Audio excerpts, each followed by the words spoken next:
I thought that was my theme music. I was like, did Ross find theme music? Oh, here I am on the live again. There I am up on the page. Here I go. Recapping the games again. Here I am. Share the page. No, I'm singing Bob Seger, and I don't think anybody in this episode will know who Bob Seger is. I make obscure references when I'm just trying to just stall for time. I really hate how Facebook does this though sometimes. Like I'm checking my there I am. It just now said I was live. Flag football uncut. That's a page that exists. Don't fall asleep. We're not that boring, are we, Catherine? You're old. I'm old. He's 30 now. I've joined the 30 club. Hey, I'm glad to be part of you cool kid, you adults now. I thought you were about to say cool cat and kid. There's something along those lines. Holy moly. Oh my. I'm just. It's the White Claws, Joey. Make me tired. Understandable. The Miller highlights do that to me, and that's how I fall asleep on weekend nights. And what? And the weekend? You slept Ocean City away. Nah, I grinded all day and all night, sunrise to sunset. I sat there and I watched the sunrise over Seaside Christian Academy. And then I sat there and I watched the sunset over the Northside Bay. I watched Rampage win a championship and show again why we said going in. Didn't we say all Rampage in that one? I think we all went Rampage there. Yeah, I had a number one going in. Like I said, I liked what I had seen out of this team all season going into it. That 1 week they had against Rideout and Misfits sold me completely. And the same thing watching them a month earlier in those tournaments they were doing. Like, I could tell this team was 100% tournament ready. They wanted to make a statement in Ocean City. You could tell they wanted to make a statement. Because Rampage, they were on the cusp last year. Undefeated, right?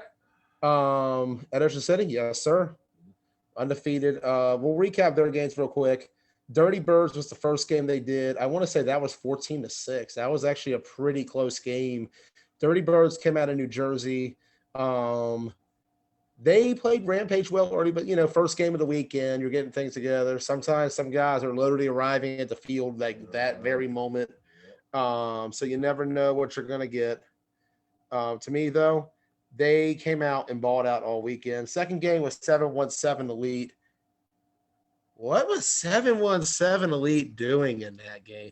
Did I show you the punt when I got back on Saturday?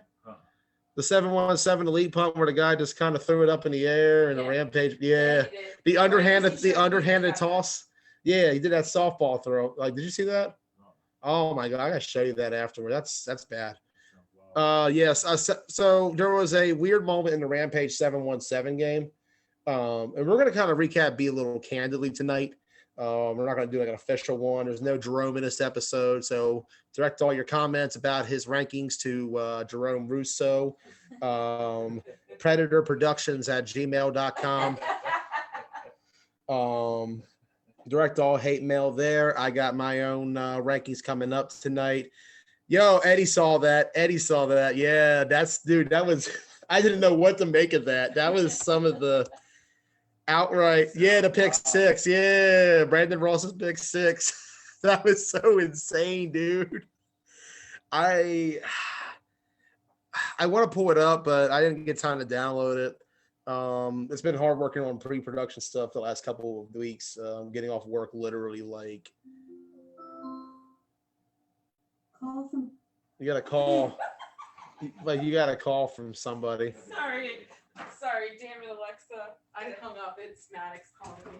It's Maddox calling. Hey, shout out Maddox Collins. He filmed a B bracket game over the weekend. He was there for the Tri-State Spartans Bad Boys game. Yep. Yeah. Big shout out to Maddox, man. I'm glad Carlton Roberts was asking for it. He said he's going to go. I gave him the stick and everything.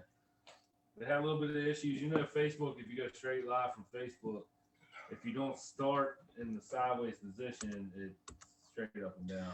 Yeah, it's well. He had that going for him. Well, he had in the beginning. Actually, like what I found quickly to fix that was I just basically turned off auto rotate on my own phone because it was already showing it at a full screen. And that's a hack, by the way. If like that happens on anybody's screen, the way to fix that is you turn off auto rotate. If you turn that off and let it just sit there on its side, you can watch it in widescreen without it being the way it is. And I can actually fix it in post-production later on and just flip the image. So like if that ever happens again, guys, and I was trying to say in the comments, but I don't know if anybody caught that or not. But if that happens again, like go and like turn off auto rotate and you'll be able to still watch it on your phone like it's meant to be in widescreen. It's gonna be shot for him in a full screen mode, but in widescreen. It's weird, but that's apparently how it works. But yeah, that's pick 6 was ridiculous. 717. We're gonna have more than tomorrow night when we talk about the C bracket. But Rampage, they just poured it all over them. That was one of those games. It was 21-0 by half, and I walked to the other field. I said, "This one's done." Had to give everyone that one quick. I think the final ended up being 28-7. So they were 2-0 entering the games on Sunday. First game out, 3:00 start. Rampage did not play from 11 a.m. on Saturday practically till about 3 p.m. on Sunday.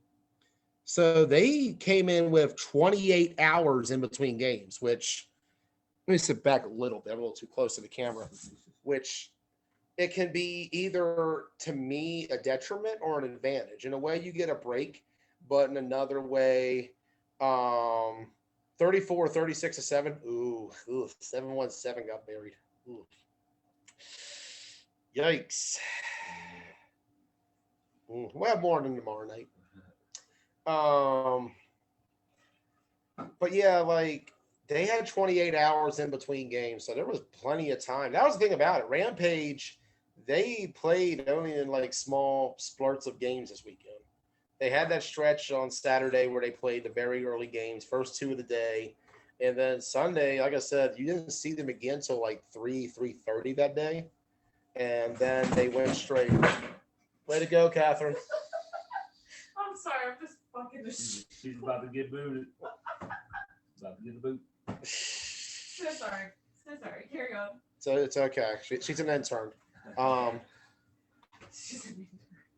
Anywho, you take a look at that they had like the second time, they beat Titans in that other game. It was about 16-0 on Sunday.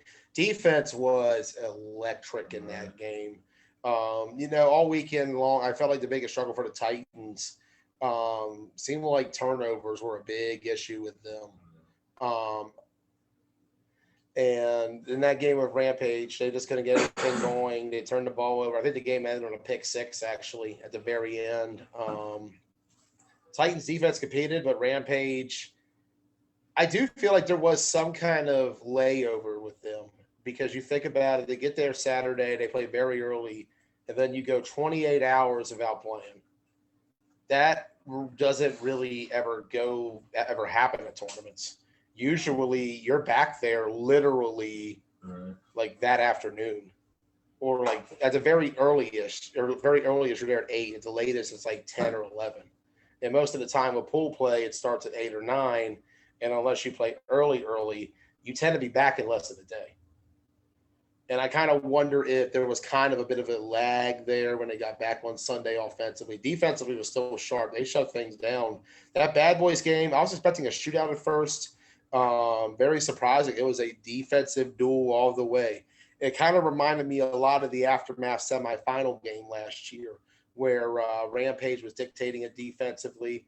But toward the end, I felt like Bad Boys were about to have a game-winning drive similar to that. I thought Jaleel was going to do it at the end. They were close, man. They were very close. They had opportunities. Bad Boys were very close. They balled out all weekend. We'll have more of them in a minute. That was a great game to watch, though. 7-6. The margin of error between those two teams is very close. But the biggest thing to me that counts the most is the fact that Rampage ended up getting the win here. championship game with Baez Auto. You got to think about it. 3.5 hour break between games, where part of that 3.5 hours was picking up all their stuff from the sideline, moving it into a vehicle, and then having to go all the way. It's about 15 to 30 minutes, depending on traffic, from one field to the other. I got there in about 20 in my case. But you think about that, and it takes a while. You sit there in a car, you know yourself, when you're done with work at the end of the day, you get home, you're just kind of sitting there. And you don't want to get up, you're done. But they had to get up, they had to get going. I think playing 2 games made it a little bit easier on them, though. I think had they played a third, it would have been a little bit tougher, especially coming out there at the long break. I think they were well paced. And that offense was clicking. And that's the one thing I wondered against Baez Auto when they took the field, because it was cold by that point. The wind had picked up. Rampage had a heater on the sidelines. I saw like a straight up old school heater on the sidelines that somebody, I guess, had on them. And during the Baez Brick Squad game, a few of them were just camping by the fire for a second, just to stay warm. And I was wondering, like, if Rampage starts out slow against Baez with the way Baez is playing, will Baez perhaps blow them out? Will they perhaps come in here and get the win? Because Baez Auto was playing very hot that evening. Yep. Like, they came in full force this weekend. You take a look at what happened. Early on, they went against the Tri-State Spartans circuit debut. Baez in that game, they won 17-0. Their defense, like I said, they showed out early on in that Spartans game, holding down the Spartans team that, as the weekend went on, put up a lot more points. We'll have more on the Spartans tomorrow night on Keith Giles' show. So from there, they played against Bad Boys. You had that game. Give me your impression real quick of Bad Boys Baez. Oh, that was a great game, dude. Yeah. You could tell both teams wanted to play that game. Old Renegade Baez contribution. That was a great game. Yeah. I was trying to figure out the score of the Titans game, and I missed Eddie's long bomb. I don't know. I haven't gone back and actually watched it. I'll admit. Can we talk about how ridiculous Eddie was this weekend? Yeah, he went off. He had that game-changing play against the Spartans too. That game on Saturday, I got there. Spartans went up 16-13. I messed up, man. I was setting up just as they threw that touchdown to take the lead. Right. I was about to go live, but it didn't go on in time, so we didn't get a chance to see that play. But that was an awesome game too. But we go back to Baez real quick. We'll talk about Bad Boys in a moment. They came in pretty hot on Sunday. Early on, FOE, I think that game was one-sided. I thought someone said they won by 2 scores or 3 scores. That's what I heard. Yeah, I think Monet had that game, but I haven't had a chance to go over any sort of film yet. Okay, yeah, you were on the Strong Island field. Yeah, and I was covering every game on the C field. That's the cool thing about those fields. They're right there. I do like you that. Can't that go was back and forth. Yeah. I actually enjoyed the red zone coverage we did this weekend for the B games and C games. I thought that some might not have liked it because they wanted to focus on that or see a scoreboard, but I felt like, given what was going on, plays too, but yeah, and it helps out nowadays that it's hard to predict. Yeah, it also helps out nowadays that the graphics we use are better quality than ever, and you can zoom in now in HD and see like plays that are like well over 100 yards away. But yeah, that game with Baez going into Sunday, like I said, they beat FOE, and then they went against Riot Squad, who coming in, I felt like Riot Squad was a team that was going to make noise on Sunday. I felt like they had a real opportunity. That defense was sharp. You had a chance to see some Riot Squad on Saturday. Yeah, I jumped in on that one game because I was like, I haven't covered them yet. And yeah, it was like right when they scored a touchdown. Yeah, it was them against Blackhawks, correct? Yeah. Yeah, they gave it to the Blackhawks in that game. Yeah, that was a beatdown. And some people have Blackhawks ahead of Riot Squad still. Let's see. We'll see in RB rankings. We got that in a few. But going over, looking around, like I said with Baez, tight game with that one. I think that was a 7-point game. That was a 7-point game, very close. I felt like watching it that something changed with Riot Squad's defense. I think it was just going up against a Baez team that is a little unorthodox to play against. They are a team that could come out with almost anybody at quarterback. Like you saw Wagner there this weekend. Tony also comes out usually. I've seen Bob Moore play that offense before. Like Baez tends to be adaptable with a lot of whoever is back there, and they tend to put players who fit their system very well. And more often times, as we saw in Washington County with Broadax years ago, who used to be that same kind of team, where it was plug and play in the system. Right. It can work if you have the right personnel and the right talent. And Baez did that well. They exploited that defense of Riot Squad and got to the semis where they played the Brick Squad Nation. And in that Brick Squad game, you take a look at the fact that none of us were really giving Brick Squad a chance going in. Yeah. I had AFN beating them. I didn't know who they were. I had no clue. There was a game at Nationals last year where I watched with them in Nomads, but I'm not sure if I filmed it or Jamie filmed it. I just remember seeing it on my YouTube catalog at one point. So I know I've watched it at some point. But that was the only thing I've seen on Brick Squad.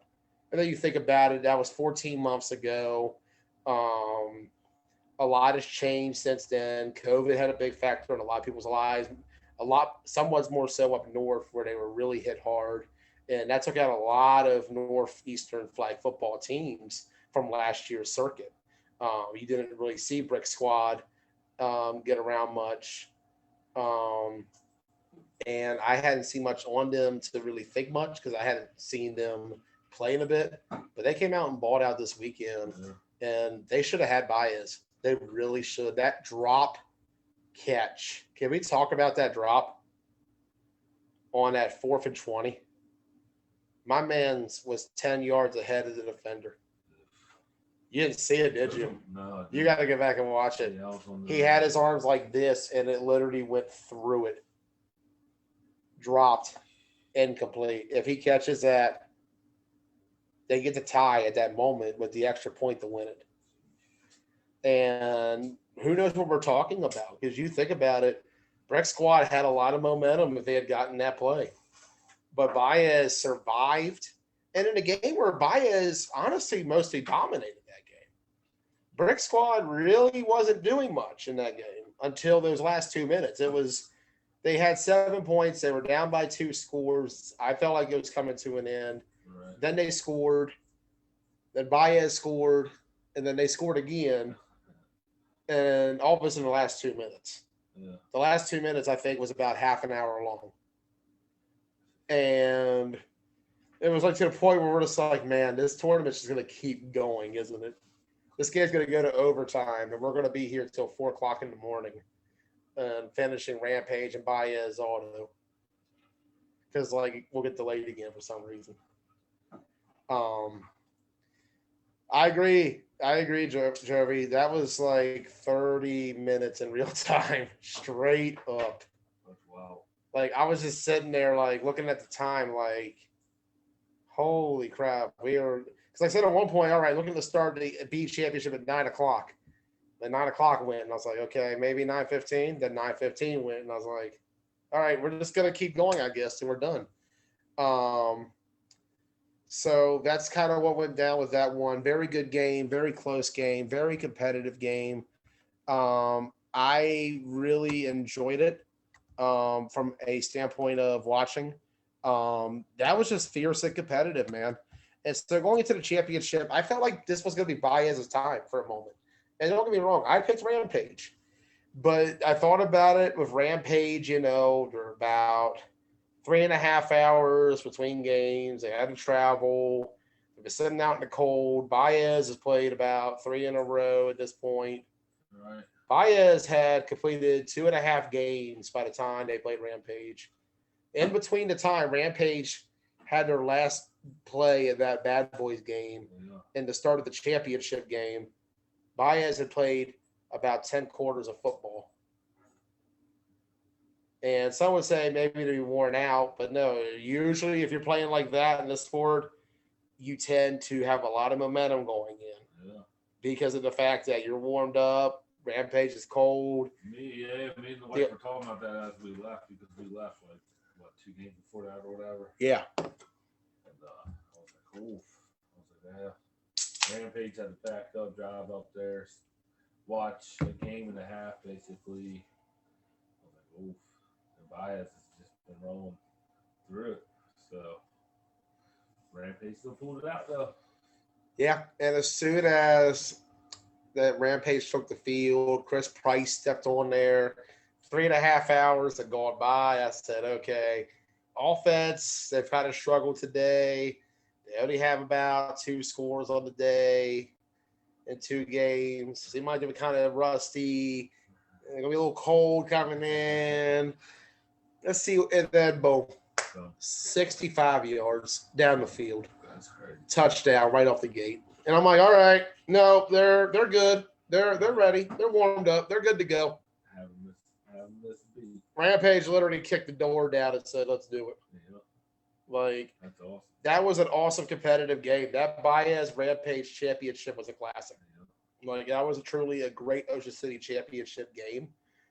It was really great to have an under the lights primetime game to be shown to everybody and like that. Yeah. And when you take a look at how it went, like, bro, it was, dude, probably one of the best championship games I've watched in the B in the last couple of years. Like, that was competitive. It was fast and furious. These were the 2 best teams in the tournament by far coming in. I do feel a little bad for Bad Boys, though, because I kind of wonder if they ended up on the other side of the bracket. Because, my top 2 going in was Rampage and Bad Boys. Right. And they ended up playing each other in a semifinal. They ended up being on the same field as each other. It's tight right now. That race up tight is tough. That race up top is very tight right now. Right. We'll talk about that more in the rankings I got. Let's actually go ahead and say it, what I got right now for the new rankings. I post a graphic, but this is kind of like all impromptu. I've been, like I said, work's kind of been ending kind of late-ish lately. So by the time I get back to my place, I'm already getting ready to do the show. Right. But we'll get it figured out. We got it. It's all good. So this is what I got right now. We're going to start up with my number 10. I have the Long Island Demons. They went 2-0 on Saturday. With arguably some could say the schedule wasn't that great. There was Broad Axe and Killer Bees, which Broad Axe this weekend looked like they were just there for a family reunion, I guess. But they tried. They played tough. Demons tough. Well, more than tomorrow night. We'll talk about Broad Axe tomorrow night a little bit more. But Demons came out and played well. That was the first time they traveled in a while. They only had about half their guys there. They seemed like they were there more so just to get a workout in and get some competition from other places. Because when you go out and travel like that, you got to go sometimes to a tournament just to see what's out there now. Because things do change over time with traveling. I think, if anything, this was a good preparation tournament for them going towards Atlantic City. Yeah. And, Joe said to me as they walked to the field, oh, we'll be ready. They're coming. Demons will be back up top very soon, in at least the top 5. I think for now, though, they showed that they are still a competent team. Titans kind of waxed them on day 2. That game was over fast, but, Demons, like I said, they lacked the depth overall to compete. They didn't have Heller at quarterback. I feel like they did just enough to stay in the top 10, just based on what they did Saturday and with what they had and everything else. So I look forward to seeing more of them. I don't really ever caught many of their games. I covered them in Ocean City a few years ago against AFN. other than that, like this past weekend have been like maybe the first time since then I've seen them. So happy to see them getting work again. Looking forward to seeing them back on the circuit. They're gonna be back. They showed this weekend they're fine. Like this weekend to them was a warm up to see what's out there, what's going on. They already played the best league on terms of overall talent, the GCFFA. No slight to our league. Um, GCFFA right now, a lot of top 18s. I think we're getting there ourselves in OMFFL. We'll have that in a moment. I think we're definitely catching up in that regard. Um, you take a look though at the Demons. I think they'll be fine. Give them time. Like John says, when they have Heller, they're a different team, and they got to see what's out there. They know what they're getting into again. They'll be ready. They'll be ready. My number 19 that I had on my rankings is Team Petty out of Maffle. Team Petty, same thing. They had the Bees and Broadaxe as well. Broadaxe, they beat by about 2 scores. Bees was a much more competitive game. I'll have more on that tomorrow with the Killer Bees recap for the Giles show we're doing, KFFL and all that for state. But Petty, they had a good start Saturday. Sunday, tough draw with Blackhawks. That's a rival. That's a team they've seen every year. They know each other very well. Anytime you draw a team, it's going to be tough. And Blackhawks played good enough defense to shut them out and get them out of the tournament. One and done again on Sunday. But showing like early on here in the B, which I can tell you these rankings will look a little bit different from AC. We're still very early in this. They're showing that they definitely can play up right at this moment. But tough losses, a touchdown loss to Renegades back at Nationals, touchdown loss as well to Blackhawks here. They'll be back though.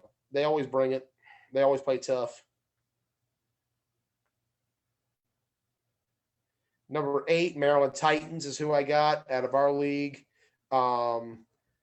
Maryland Titans, I felt like this tournament, they were about where they were at Nationals. They blew through the Demons on Sunday. No problem there. Put them away early. I think it'd be a much different game when they face off down the line. I'm excited to see that rematch, hopefully down very soon. With Titans as well, you take a look at Saturday. They had a tight game with AFN, very competitive game. You have to see 2 very experienced ballers out there in both Doc and Trail duel. Turned into a great defensive battle. They followed it up with a loss to Brick Squad. But as we saw with Brick Squad was a very good team this weekend. They ended up, and you take a look at it, the 2 teams Titans did lose to, Brick Squad and Rampage, ended up being in the Final Four of the tournament. Brick Squad almost got to the finals. You take a look at this Maryland Titans team. They're in the thick of things right now. They're competitive. It's just trying to break through to that top half of B overall. Right now, got them about 8th. Like I said, we'll see where they go throughout the circuit year. AC is going to be a big different story. It's going to be a much different story. It's going to be a big tournament. I'm looking forward to it. That's going to be the next tournament we'll see on the circuit, June 5th and 6th, for those who did not know. Number 7, I got Blackhawks out of Maffle. They, in this tournament, they went out early on. They had a come from behind win against X-Dogs in the 4th quarter. Rallied back, scored both their touchdowns in the last 2 minutes to get the win there. Took a big loss to Riot Squad, though, right afterwards. That game just was completely one-sided. It was tough going into day 2. They had Petty, which, like I said, league games to start off right out the gate. That's always a tough matchup. You know what they're capable of. They know what you're capable of. It's just simply trying to outsmart each other at that point. But with somebody who's very familiar with you, and that's always a tough draw. But they managed to get through Petty, but just couldn't finish the deal. They had a great comeback against Brick Squad. They were down in the fourth quarter by 19, but they had two quick scores to pull within 7. Just fell short at the very end. Overall, they went 2-2 for the weekend. I feel like it's good enough to keep them about number 7 here. Like I said, this will change throughout the year. We're still very early in the circuit year. We'll see where we go and where things stand come June. Number 6, I got Riot Squad. This was a team who on day one, they thrashed the X-Dogs. They thrashed the Blackhawks. They were sitting around a plus 40. They were looking like the team that I saw at Nationals that I was really impressed with, who held the Blazers down to 14. Day 2, though, I don't know what happened. I think that defense, they were number 1 seed going into day 2. A lot of hype around this Riot Squad team. They had a performance very similar to what X-Dogs did a few years ago when they went a plus 40 on day 1. And it seemed like Riot Squad was going to be a team. I actually thought they were going to play Rampage for the championship in my head. That's what I thought about coming to the field, was that I think we're going to see a Rampage Riot Squad game. But one and done. Baez came in. They put up a 26, I think, on them. And Riot Squad had no answers. Baez gave it to them. I think it was a case of, experience coming into these day 2 tournaments versus a little inexperience from some of their guys. They played well, just not well enough. Like something just came differently to them on day 2. Baez, they're a day 2 team. And they showed why in that game with Riot Squad. The difference between a day 1 team like Riot Squad, who, you saw Ross beat up on Blackhawks and beat up on X-Dogs. And then come day 2, one and done against Baez, who, like we pointed out in the last couple of years, they have had great success in tournaments. They are always top 8 at the end of every tournament. Especially City on Sunday. Yeah. And unfortunately for the Riot Squad, they fell right into that trap. And Baez got the win. Number 5, I got the Long Island Ducks out of the GCFFA. That was a good team. Man, they had a pretty good game with FOE. I was hearing that was a very competitive game. I feel like they're one of those teams that can play to the competition, whether it's more of your skill players and deep bombs and stuff like that, or they can play the gritty game of linemen going back and forth and all that. So I like that team, man. I do. Their biggest problem? Those bad boys, man. Yep. They get them every single time on Sunday in the quarterfinals. Oh, man. Ducks felt like they were slighted in that game. I mean, I'm not going to say one way or another. Last time I tried to talk about a referee, didn't like it very much. Right. But I felt like Bad Boys earned that win more so. They rallied back late. It was a tough, hard-fought game from start to finish. That was a classic. It's just tough for the Ducks because, once again, they got that bad boy draw on day 2. We saw that back at Nationals as well when it was the Renegades. Once again, they can't handle against them come day 2. But for now, Ducks are still a top 5 team, in my opinion, to be easily. Like, they are definitely in the thick of things. Like, they're breaking through. I think come AC, they're one of those teams that I would say is a contender to win it. Because, AC, New Jersey, much different setting. Yeah. We're going to really see what we can do come Atlantic City down here. You go to number 4, Brick Squad Nation.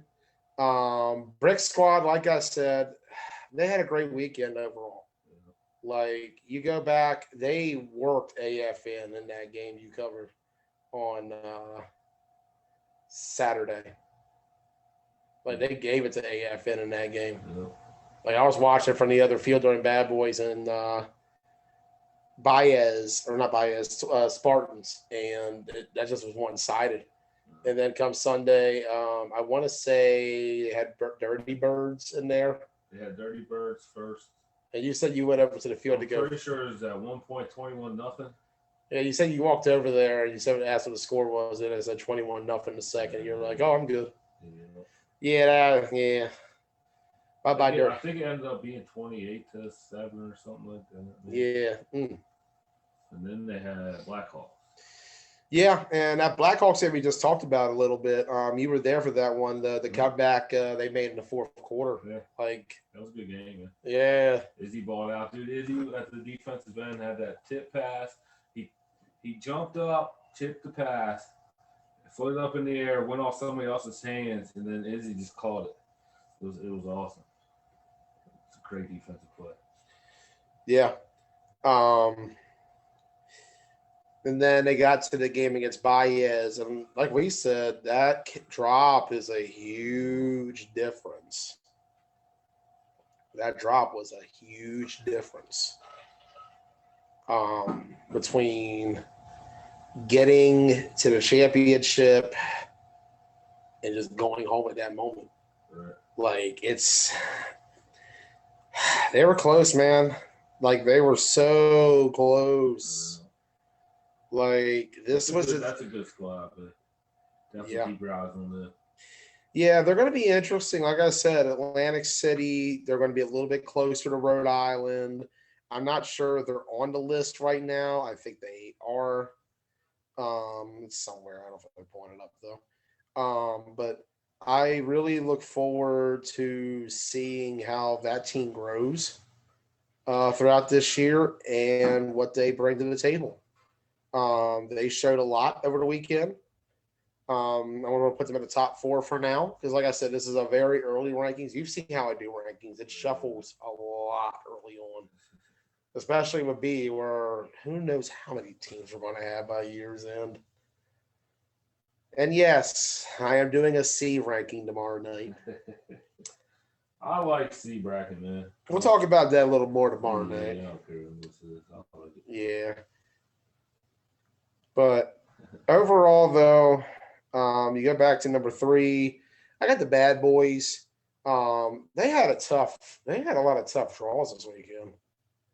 And I put them over Brick Squad because I feel like they're a little bit more proven in a consistent basis. You know, a lot of the guys with Renegades on that team got to the semifinals back at Nationals, falling to the Spartans, who were the runner-up of that tournament. Right. Here they fall the Rampage champion. Clash of York, you know, guys on that team were both in it. They were on both Aftermath and Renegades. So, like I said, they've been there before. It's a proven commodity at this point. And to me, I feel like I'm keeping them ahead of Brick Squad for the moment because I feel like they're a bit more consistent, a little more proven. We'll see what Brick Squad can do throughout the year. This could be the start of something. This could be a one and done.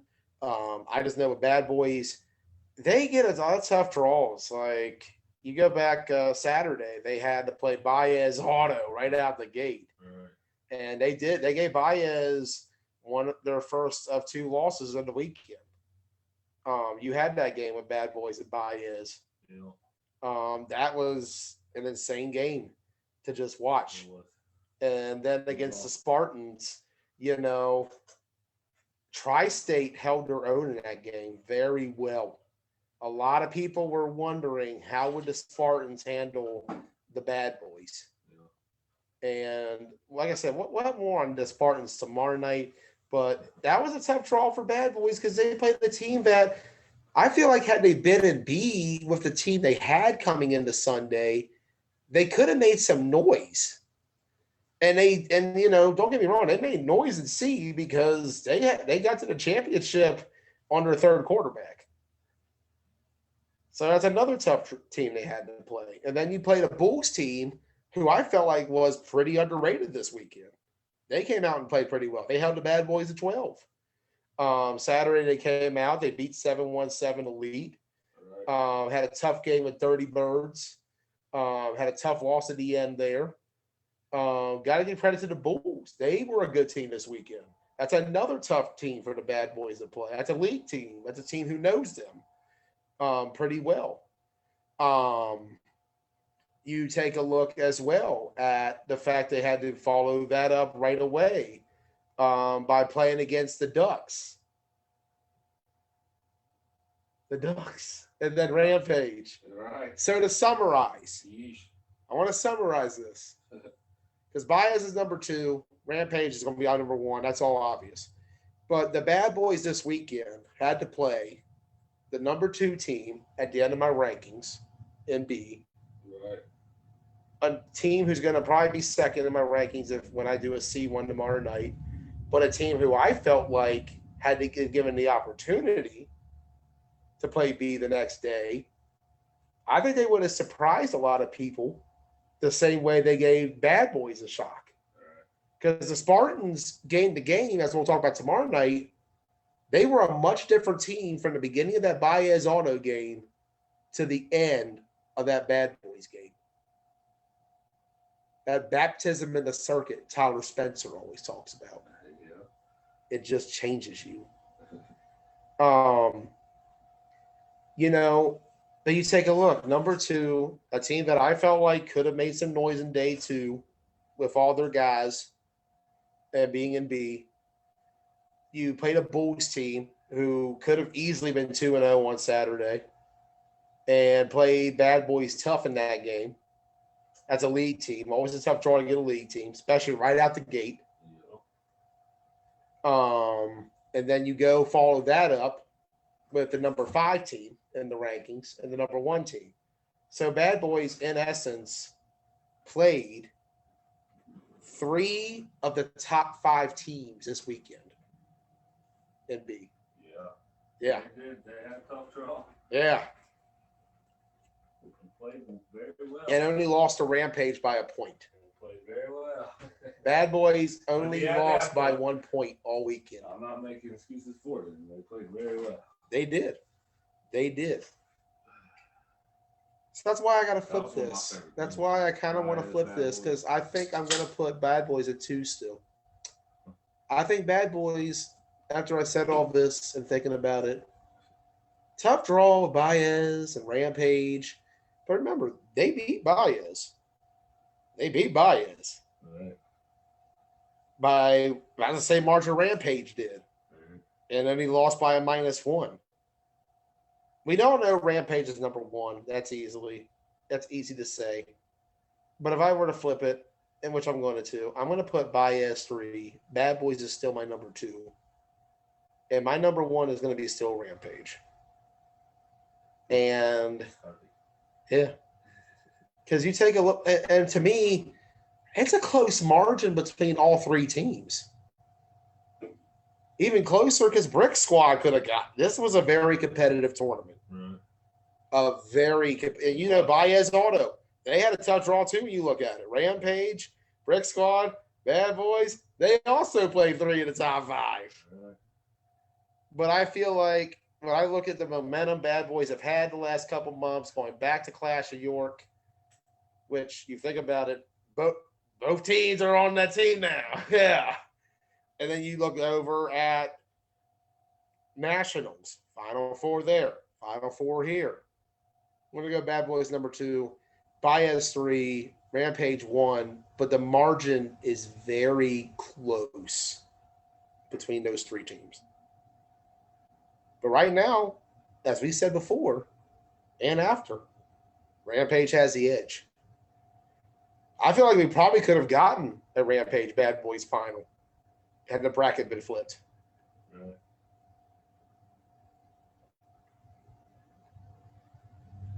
Jerome, I don't use your metrics.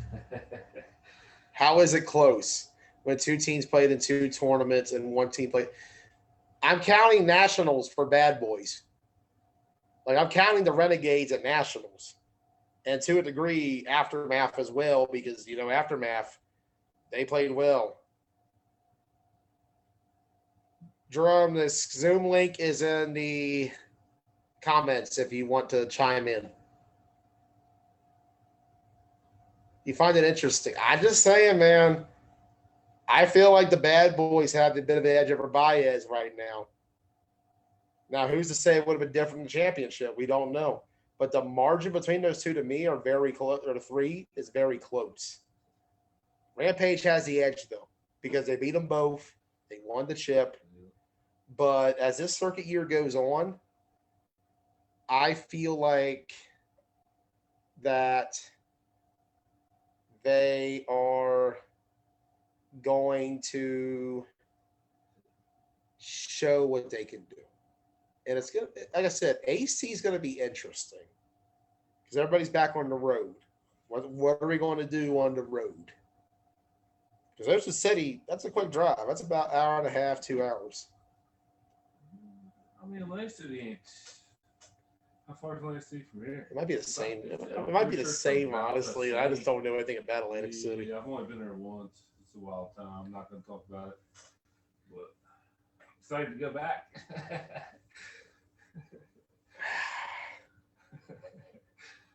Well, at least tell me all the places you know around town. I know a couple. Okay. But that's what I got. Number one, of course, Rampage. Jerome, like I said, if you want to chime in and debate it on here and give you your points, the Zoom link is in the comments. It's pinned. You know how I felt about your rankings earlier. I don't know. I still disagree on the Riot Squad Blackhawks thing, but I just think like Rampage, Bad Boys, and Baez to me are the top three teams in B.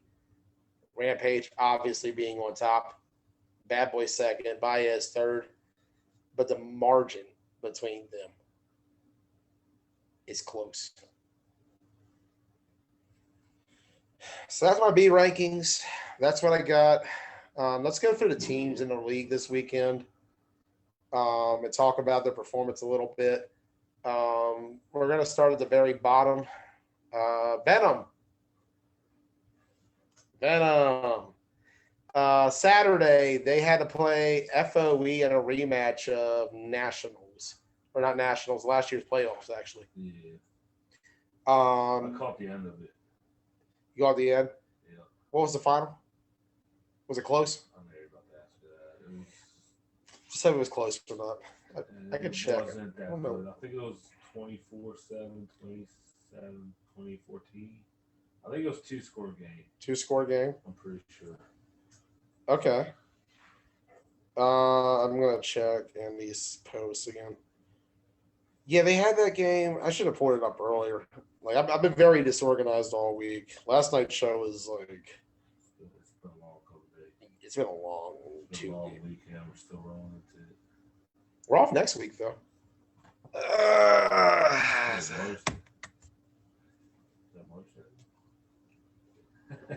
Joining me now to tell me how he feels about my rankings from Predator Productions LLC, Mr.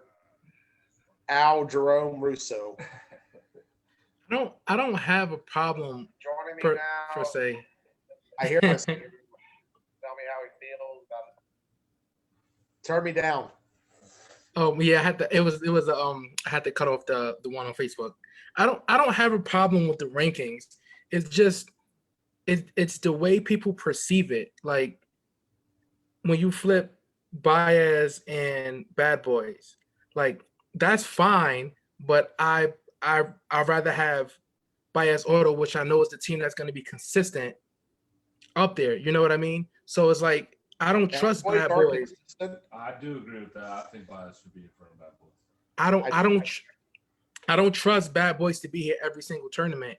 I've seen Baez over the last, I want to say 2 years, be competitive. So just like you said, well, Bad Boys was, what was the other team they was? Whichever team they swapped from, right? Combination of Renegades and Aftermath. The top two teams at Clash of York. Renegades, who finished in the Final Four at Nationals B.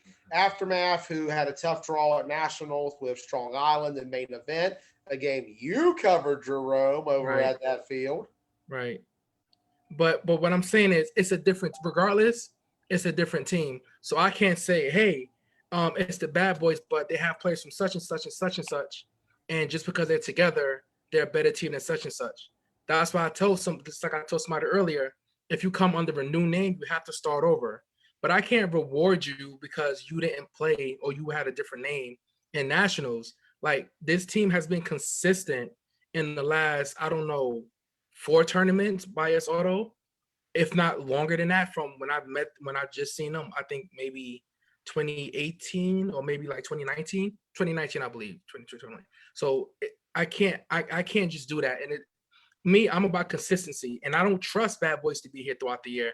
I know what Bios Auto has done, and I know what they bring, but I don't trust them because, like you said, it's 2 different teams. So if something goes awry, oh, they're gonna switch back to this, and then they're gonna switch back to that. But in a head-to-head, if you flipping a coin, I'm gonna take Bias Auto over almost everybody except Rampage. Rampage has been consistent for years, not just this tournament, the last one. I mean, for years, being competitive. So I don't trust them to do that. And also, I tell people this is not a power rankings. If it's a power rankings and what we do is totally different. Like people got to understand that because half the list up here won't make power rankings. If we go through a top 6, half the teams up here ain't gonna make it. I'll be honest. But yeah, that's the only thing I really disagree with. People trying to get upset about that. That's what I disagree with. I can't put Bad Boys who didn't even make it that far. Well, let me not say that because I think they just played. I think Bias played one more game, but they didn't make it as far as lost by a point to the eventual champion. But Bias Auto still had another game to play, and they made it. So it doesn't matter. A loss is a loss. It is what it is. So do we discount the Bad Boys beating Baez on day 1 game? No, I'm not discounting that. Not at all. I'm saying Baez had a harder road to the championship, so they should be rewarded for having to play 4 games, right? Opposed to somebody who's playing 3 games. I see that perspective too. I can too, because in a way you're rewarding Baez more so for their overall Sunday performances. Right. And to me, I get that perspective because Baez on Sunday, like I said, they played really well. Sunday's money day. And, with Bad Boys, I personally felt like that they were close against Rampage. Like, it's hard, man. I covered all 3 Bad Boys games on Sunday, and I had their one on Saturday against the Spartans. And while there were times that things weren't connecting right, that offense stepped up when needed the most and won games late. They turned it around. Jaleel and Eddie is about to become one of the top connections in the circuit right now in terms of what they can do. They are an excellent combination. I saw Eddie just take the top off the defense and just score a deep bomb against the Spartans that turned that whole game around. And then I go back to the whole game where I think it was Rampage, or maybe it was a little hazy. I'm pretty sure that they just missed Eddie on a deep route where if they hit him on target, it would have been a touchdown. That game was very close and came down to the very end. And I feel like it could have gone both ways. Now, who knows in a rematch of Bad Boys and Baez? I do know. I don't think Baez got a win on Renegades back then. I know Baez played Aftermath close, and they played Aftermath back in the day. But usually against that core Renegades group, they struggled with. I just feel like Bad Boys is a team overall. I just give them the slight edge over Baez right now. But you're right. Baez is always consistent. They're always in the thick of things. Both teams, even, like I said, I know you don't count Bad Boys as Renegades. I know we had this discussion earlier. I kind of looked at it more so as a resume based on what the Renegades and Aftermath both were doing last year. You can't do that. That's not fair to do because teams merge all the time. So you can't say, well, this team did this well, and then this team did this well, and because they merged, the potential is there. It doesn't matter if the potential is there. They didn't make it to the championship. They lost. It's different if you lose in a championship and then losing to the team But does it matter if you lose to the champion by 1 point compared to losing by 7 like Baez did? It's still a one-score game. So if you want to look at it that way, regardless, it's a one-score game. Let's just say it's a hypothetical in the championship. It was a 2 to 3 score loss for Baez. Do you still put them ahead of Bad Boys? No, I don't. Okay. That's something different because you talking about that's a blowout scenario. I just want to get an understanding of it. Yeah, that's a blowout scenario. But like even the points show that overall, BSN had the best score, but they still went 2-1. Baez played 4 games and they still scored 77 points, but they gave up 62. So again, it depends how you look at it. So we talking about what we talking about? I'm sorry, I'm trying to look at the notes here. Bad Boys. We talking about Bad Boys. They scored 44 points in 3 games. You know what I mean? So again, the consistency isn't there.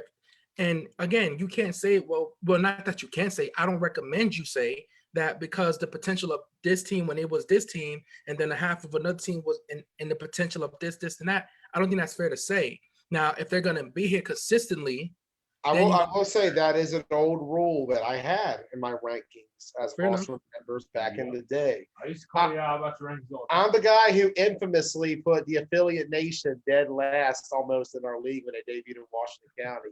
What were they like ahead of Brunswick, and that's the only team they were ahead of? I believe so. You know how goofy that sounds in retrospect, considering the guys they had in that squad and what they became.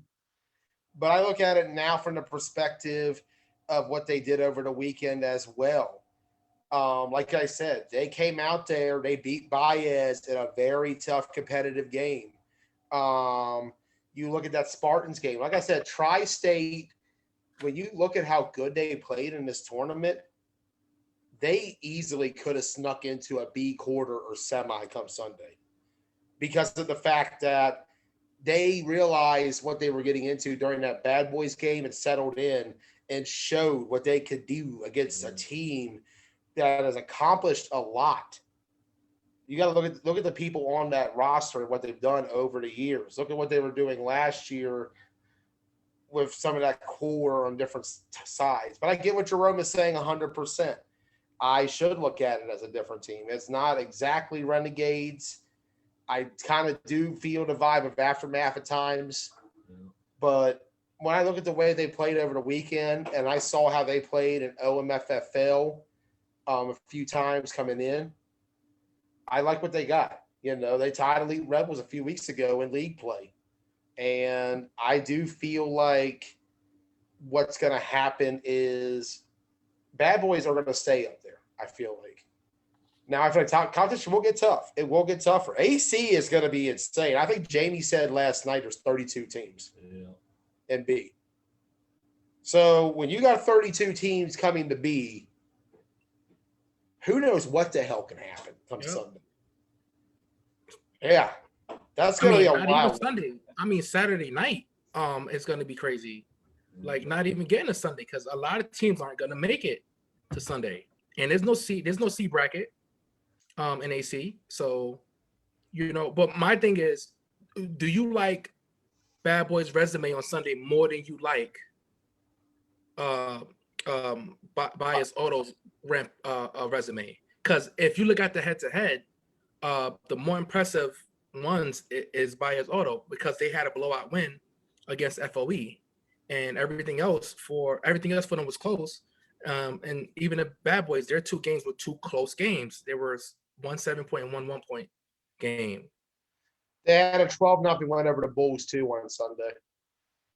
Okay, yeah. So even if you stack it up, it's relatively close. But again, I have to give the edge to Bias Order for 2 reasons. One, they made it further, and 2, it was a 7.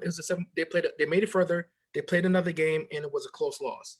Now, if they get blown out, then that's something different because then the game is irrelevant. But every game they had was a decent game, so that's why I gave them the edge over Bad Boys. But like you said, if Bad Boys are going to come in AC, we're going to see. Because I'm going to be honest with you, half the teams that's in our top 10 ain't going to be in the top 10. I don't even think. Do you think the Bad Boys are going to drop out of the top 10? I think yes. Yeah. But you know, I can't say that because I don't know I think because everything is so random with how they, because I don't know how they're gonna do it, because they might have it where they did it last year, where you can't play nobody from your league. So what we seen what happened with the Lions, right? It seemed like Lions had a cakewalk on Friday and Saturday, and then what happened on Sunday? You know what I mean? So yeah, going back to nationals. Yeah. yeah, we don't know. I can't say who's gonna make it. I think we can answer that maybe Saturday night when they play each other and we see like the seeding. Then we could say, hey, we think such and such is gonna make it. But I don't know, because like you said, it's 30 some teams. You know what I mean? Like it's gonna be stupid crazy for AC, bro. Like, and I'm looking forward to it. And I think AC is going to give a better picture Yes. of where For A teams and are B. nationally. A and B. But I do feel like this Bad Boys team is still going to be in the top 5 after AC. Okay. I just feel like what's going on right now down here in the DMV every Sunday in Essex is some of the best teams and talent coming out there and growing. And we're going to have more on that in a second. We look forward to that. But thanks for coming on, Jerome. If y'all want to see Jerome's rankings, they're over in the 9-man page. He had his up earlier. Direct all criticism towards him. Yes, me. Yeah, his is different. Don't be coming at him. All right, Jerome. We'll see you next tournament coverage in Atlantic City. Thank you for hopping on. Sure. If you want, join the C show tomorrow night. Well, I'm not doing a losers bracket. Sorry, they don't get that. They don't get that. That's special treatment. Dang, they don't get the Jerome treatment. Peace out, brother. I'll see you tomorrow. All right. Jerome Rousseau joining us. That's his opinion. He thinks the Bad Boys are going to fall out of the top 10 at AC. No, hell no. No. What if he's right, though? What if the Bad Boys do, like, go one and done at AC and lose to the Killer Bees or something like that? Wouldn't that be weird? I don't know. Hey, like he says, any given Sunday, I give Jerome credit, man.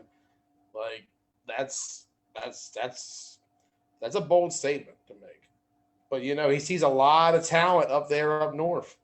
But honestly, I think the Bad Boys are going to be good. They're fine, man.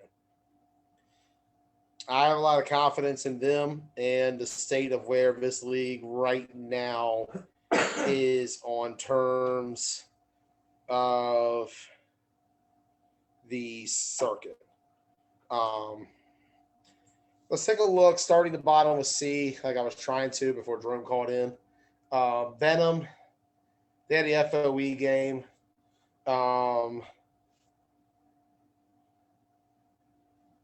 That was a tight game for the most part. And I think, who else did they have on Saturday?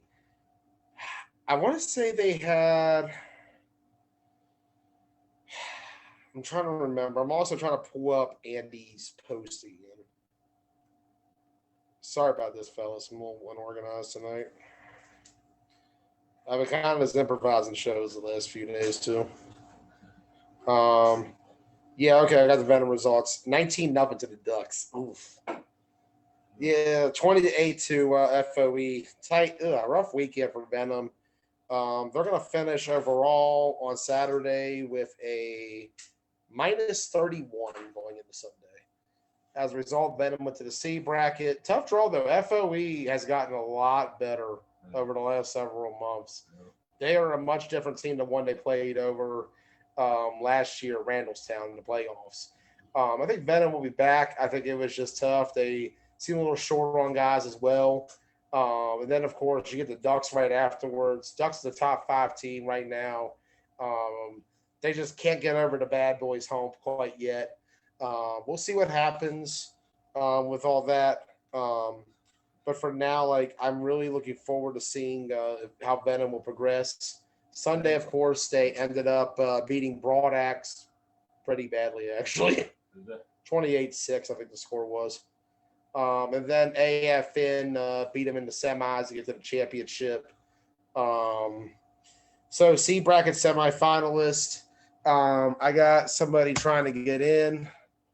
Once again, see who it is. See, I think this is a familiar name. I haven't seen it in a while though. Media man. I don't think it's Media Man.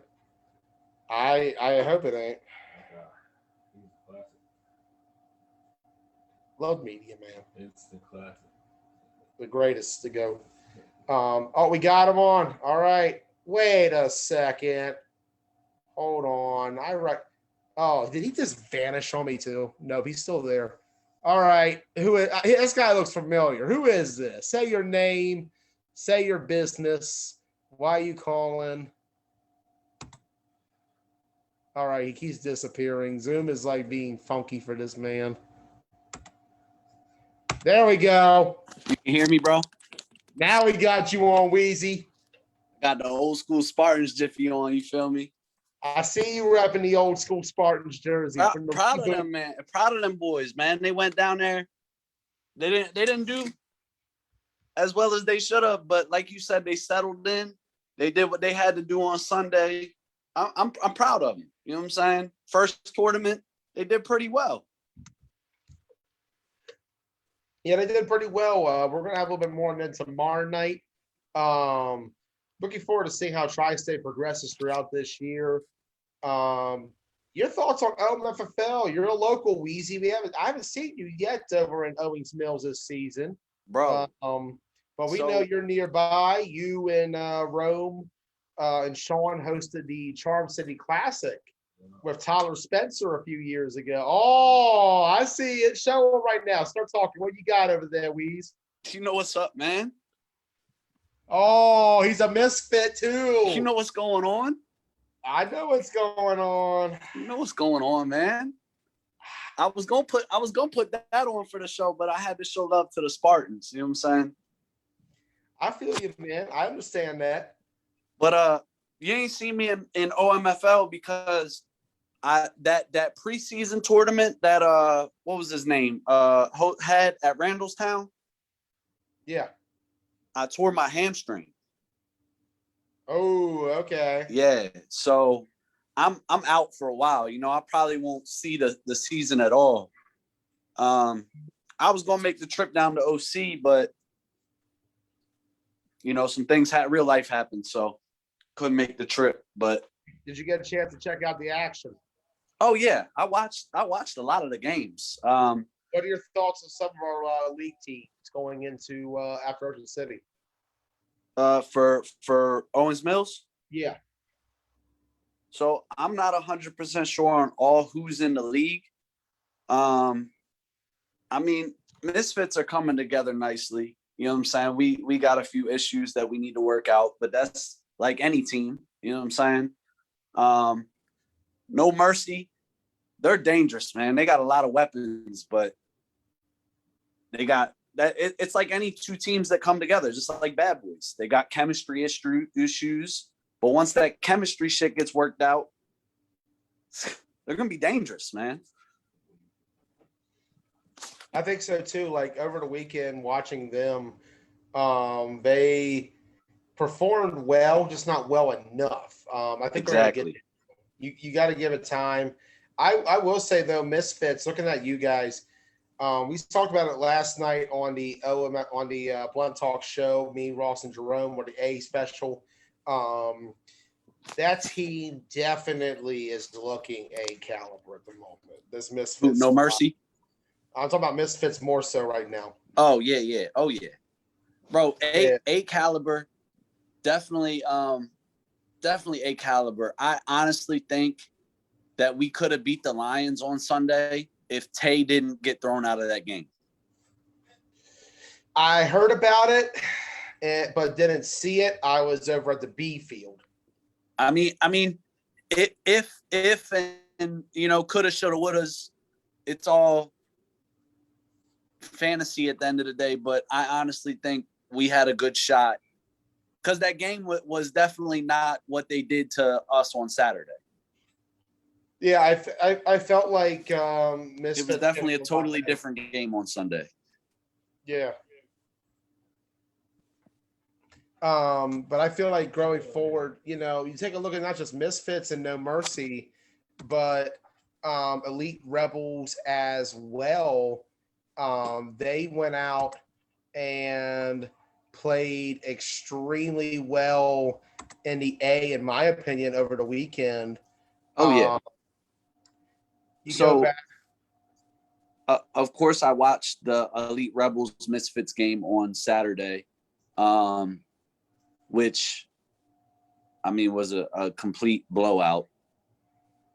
And who else did they play on Saturday? I didn't catch their other game Saturday. Yeah, that's my fault, actually. So, They played the Lions.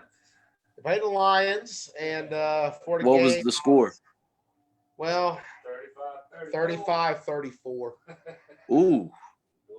Yeah, your boy messed up over here and decided to take a break and not film that game because Damn, and you missed a good one. Yeah. Damn, Joey.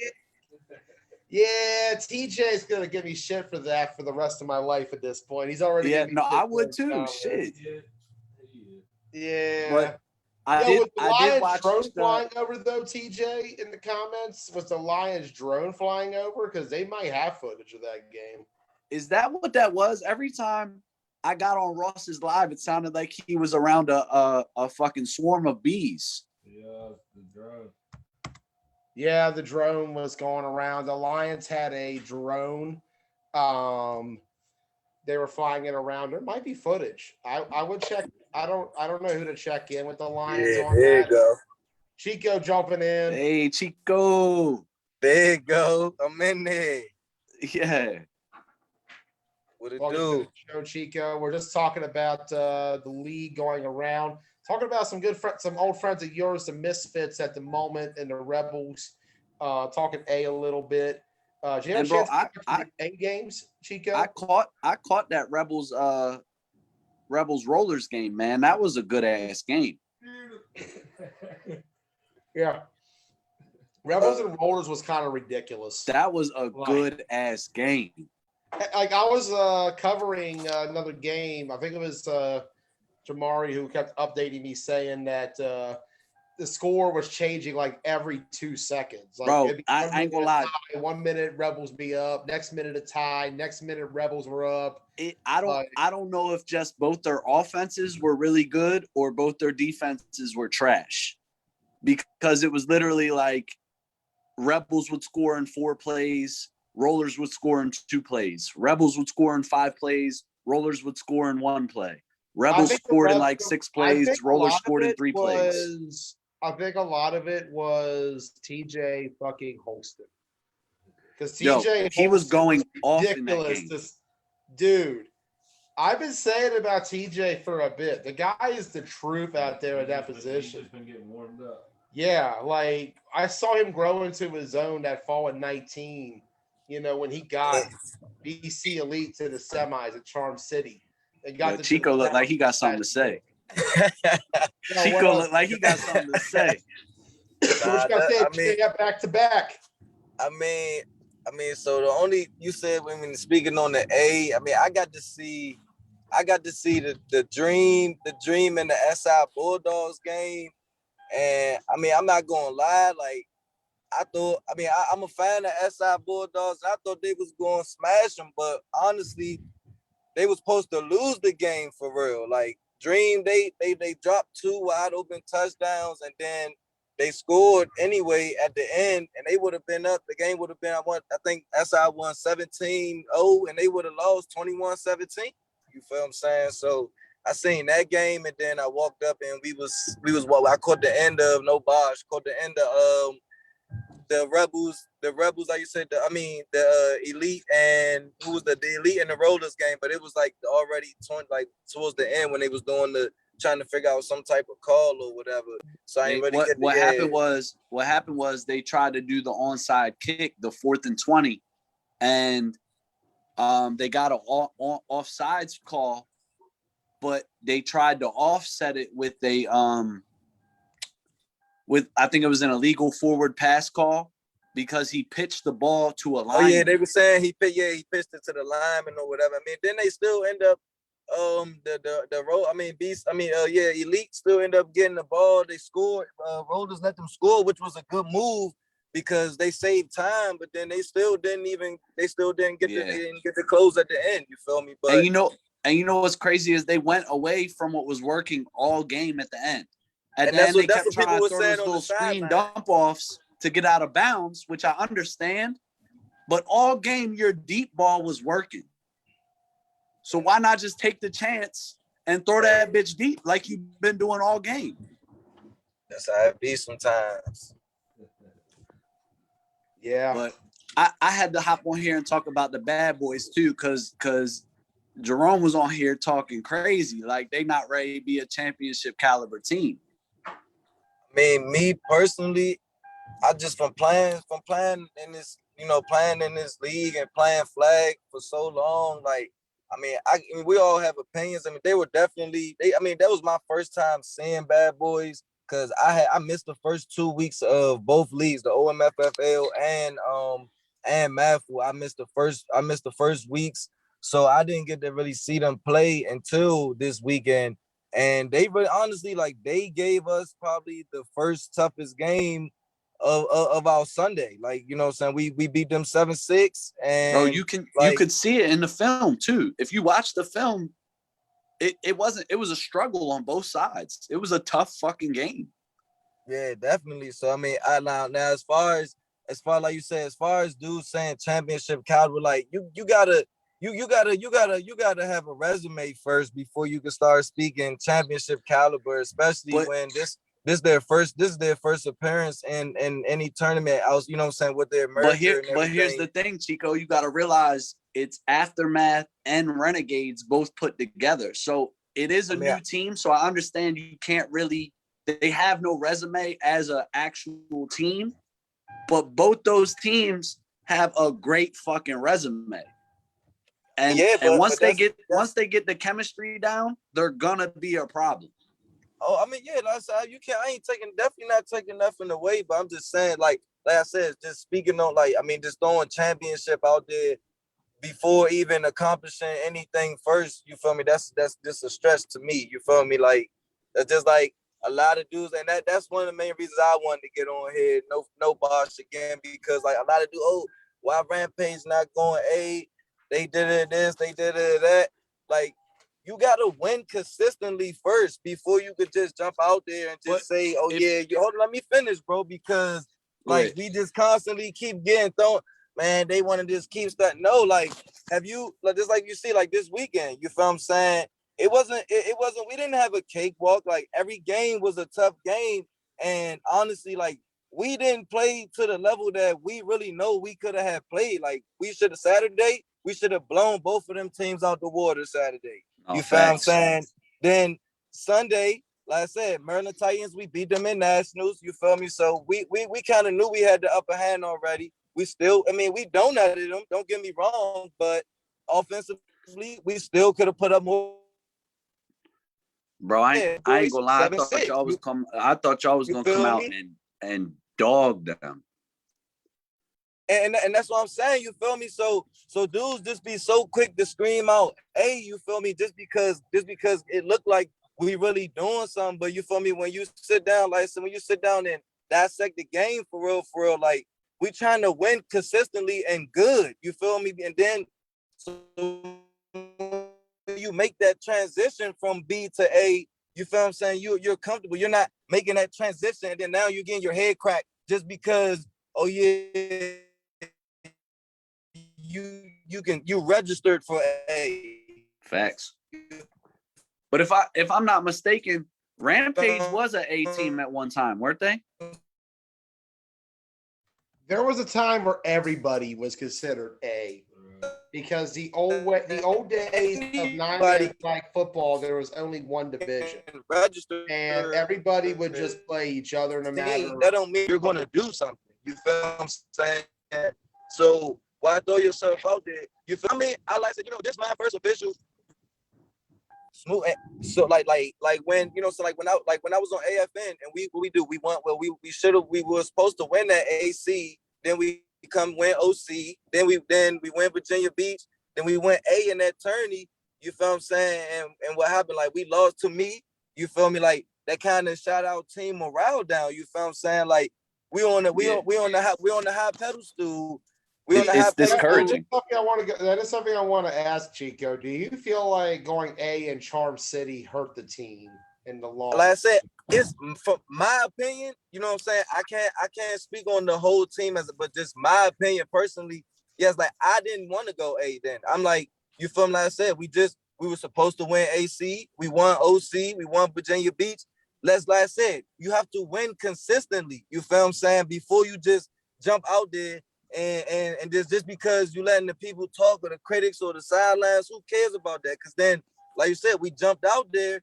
And don't get me wrong. I mean, when we had SI that Saturday and we lost, I think we lost 21-6. I mean, it wasn't, but just like these teams now, you don't lose bad, but it's about the point. Why keep spending your money, spending hours away traveling to go out there knowing that, you feel what I'm saying, you just don't stack up to these teams. Like, just keeping it real. Now, my question to you: how do you think Misfits, Rebels all stack up in A right now after this weekend? Without both performed. I mean, honestly, like I get big ups to them. You feel me? I'm affiliated with Misfits. Those my guys. You feel me?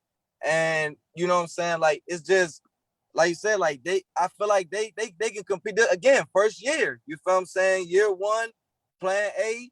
Like I said, they surprising me. You feel what I'm saying? It's just like I said. But when you come against when you add elite rebels. Same thing. Like those guys, I know some of them guys from the Mafu League. You feel what I'm saying? That's where the elite part come in. You know, Whack Rebels, they merged with BC Elite. And those got Whack Rebels, those were you know what I'm saying, a contender team. You feel what I'm saying?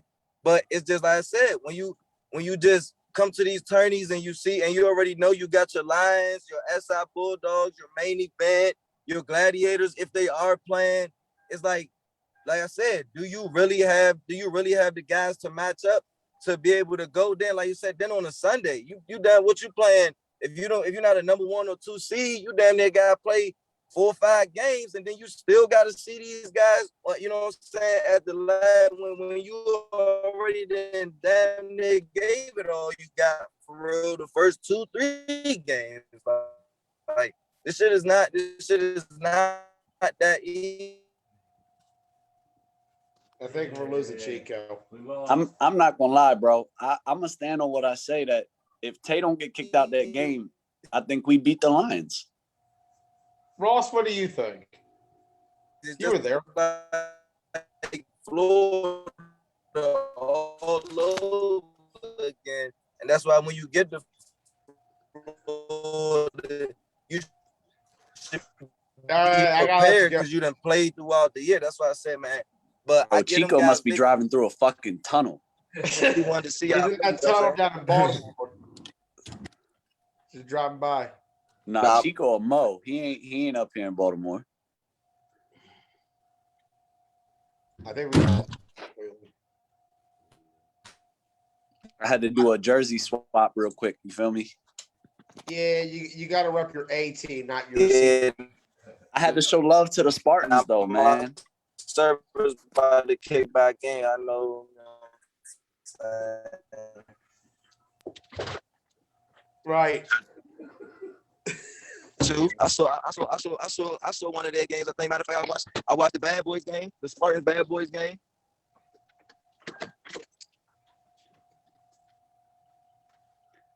Chico, what you got? Cricket? Hell no. Hell no. My neighborhood just fucked up. Service fucked up. Yeah. Hey, but Joey, I just wanted to holler at you real quick. I'm about to hop off here. You know, I gotta get myself ready for work tomorrow. All right, Weez, tune in tomorrow night. We'll be talking more Spartans on the Extra Yard with Keith Giles. All right, that's a bet, man. I'll tune in. Hey, y'all be safe, man. Have a good night. You too. I do gotta ask though, what's up everybody hating on Bad Boys? Keith says they go 0-2. Jerome thinks they're gonna fall out of the top 10 after AC. What is with everybody just hating on the bad boys? What did I say it would do? I don't even remember now. I think you said they were going to get wins over both. Pretty sure you and I both picked them to go 2-0. I mean, they're my number 2. See, we're pro bad boys. Jerome and Keith, they hate the bad boys. Nah, I'm pro OMFFL at 4th State. I'm pro all y'all. I love y'all. Y'all my bros. I'm pro nobody. I got no team. TBT, Warriors, that's about it. Anywho, on the media. Let's keep going. Chico, you're still there. He's still here. Chico. Well, now it's just a still frame of his head. All right. And Chico's trying to rejoin. No, he's not gonna get the for the reboot. All right, we're gonna try again with Chico. Yeah, you can hear me. I hear you. Yeah, there you go. My neighborhood service terrible. But you were saying something about why people was hating on bad boys so much, but I didn't really catch. Like I said, I don't be on the boards and stuff that much. But I mean, like I said, they was a decent team to me, for real. You know what I'm saying? I said I know a couple guys over there. They get like I said, first, merger is always difficult, saying chemistry, egos, this, that, and the third. But once you get that stuff out the way, then you be all right, for real. But like I said, you can't just throw championship on a team. I remember correctly. I try to remember to the best of my ability. I believe you were there with the initial AFN formation in 2017. Am I correct? Yeah, like so when I first had got there, that's when we had, Fox, everybody, like it was you talk about the difficulties of merger. You went through that with that AFN squad because essentially it was a mixture of Cuzzo and the guys from DC, Tay and the Baltimore guys, and Justin and John and the Hagerstown Frederick group. Which so it was back then. AFN had about 60, 70 guys. I was just about to say that we had about 50, 60 people. I'm not even gonna lie to you. Like y'all even had Weeze just now. Weezy was on that. that first year. That's why a lot of people didn't really know who I was, because like I didn't even suit up. I mean, I didn't even play that first night when we lost to Bullets. I didn't even honestly play that much because we had so many guys. And then, like I said, I was new. That was my first year. I think my first tournament was when we played against. Matter of fact, we played against Bullets in that little highway little tournament they had, and it was snowing. And that was the first time that actually TJ had got hurt. He scored on us. And then he celebrated, and that's how he got hurt, but he celebrated. It was crazy. That's against Shewall? I've heard that story before. Yeah, the TJ that's the quarterback for Elite Rebels. Yeah, I remember the Bullets. He was playing quarterback for Bullets. A lot of people forget about that too. Yep, and they scored, and then he was celebrating when they scored, and then he came down, and once he came down, that's when he I forgot what he tore or something, but that was the first time when he had got hurt. And that's actually, I think, what led to Clancy taking over a quarterback for Nationals that year. Yeah, then that's what I said. That's when we lost. We end up losing. We beat Bullets then. And then we end up losing to them in the what was that? Was that the game before the championship, or that was that was actually the championship. Yeah, we lost to them in the no, that was the game before the championship, I think. One of them, but we lost to them in the out there. And then I went 3 years, stayed with them 3 years. We lost to NTB Wolfpack. I think the year after that, we lost to NTB Wolfpack. And then the year after that, we didn't even make it to Sunday. And that was around that year, like I said, that we won the Ocean City, won the Virginia Beach, and us jumping to A in that Baltimore tourney, man. That like things that started like drifting. Then we bounced back, but then like I said, that Nationals, that was kind of it for me. After that Nationals, when we ain't make it to Sunday, like shit like that, man. That shit. When you a good player, you got to sit out there and watch other dudes play. Nah, man. You know what I'm saying? Sometimes it's just not your camp. It ain't your time no more. So I moved on, feel me? Went Rampage. First year, we ain't even my first time on the team. We had one practice before nationals, and then we went out there with our mom that we had, lost to NTB Wolfpack in the semis. What was that, 6-0, 7-0, 6-0 off that crazy catch, That man. was a tight game. Yeah, I think it was. Yeah, the crazy yeah. catch before halftime. Crazy. But you know what I'm saying? After that, shit, we ain't been doing nothing but getting in that lab though. You feel me? Like honestly, that like ever since then, like we've just been hitting the ground running since January. We had the, them little in-home tourneys. We won 2 out of 3 of those. We lost the last one to No Mercy. And then after that, like I said, I was telling the guys, man, this was gonna be our stamp to see where we really at. Ocean City was gonna be our stamp to see where we really say we at. Like I said, we know how good we are, but it don't mean nothing unless you finish the job. And honestly, like we played good, but like I said, we could have played, like we know we could have played way better. But at the end of the day, we still put our stamp out there. Like niggas not fucking with us. Like I'm just gonna keep it real. Like even though games were close, this, that, and the third, like it was close because of us, not because, you know what I'm saying? Like honestly, we were moving the ball every game. We just wasn't finishing. So we got to get back in the lab and see what we tweak, you know what I'm saying, tweak a little bit. But other than that, honestly, like we tallied up. Overall, our defense only gave up about 6 points a game overall. And damn near no team was going past the 50 on us. I'm just keeping it a bean. Like we was out there balling, dog. Dudes were putting it all on the line. We had linemen go from offense to defense, like everybody bought in. And that's all I've been preaching. I'm like, it only works if everybody buys in. Like you can't have one guy that's out there mad because he not in at this play or he not in on this series. That's only how it works. Like everybody has to buy in. And that's what we did. And we undefeated. You feel what I'm saying? Undefeated. Like I'm 2-0 in Ocean City now. Like I don't even have to come back no more.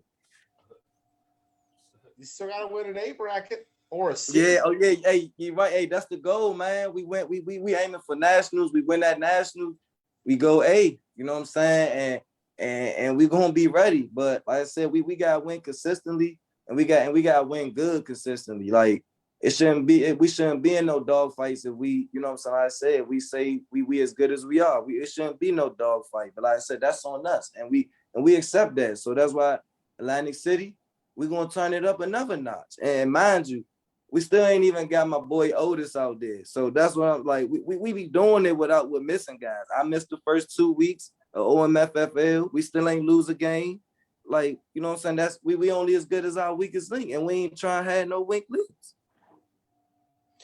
And like I said, I looked at this team and how they looked in the few games they had, the short body of work early on this season, tying No Mercy, beating the Misfits, beating Rideout.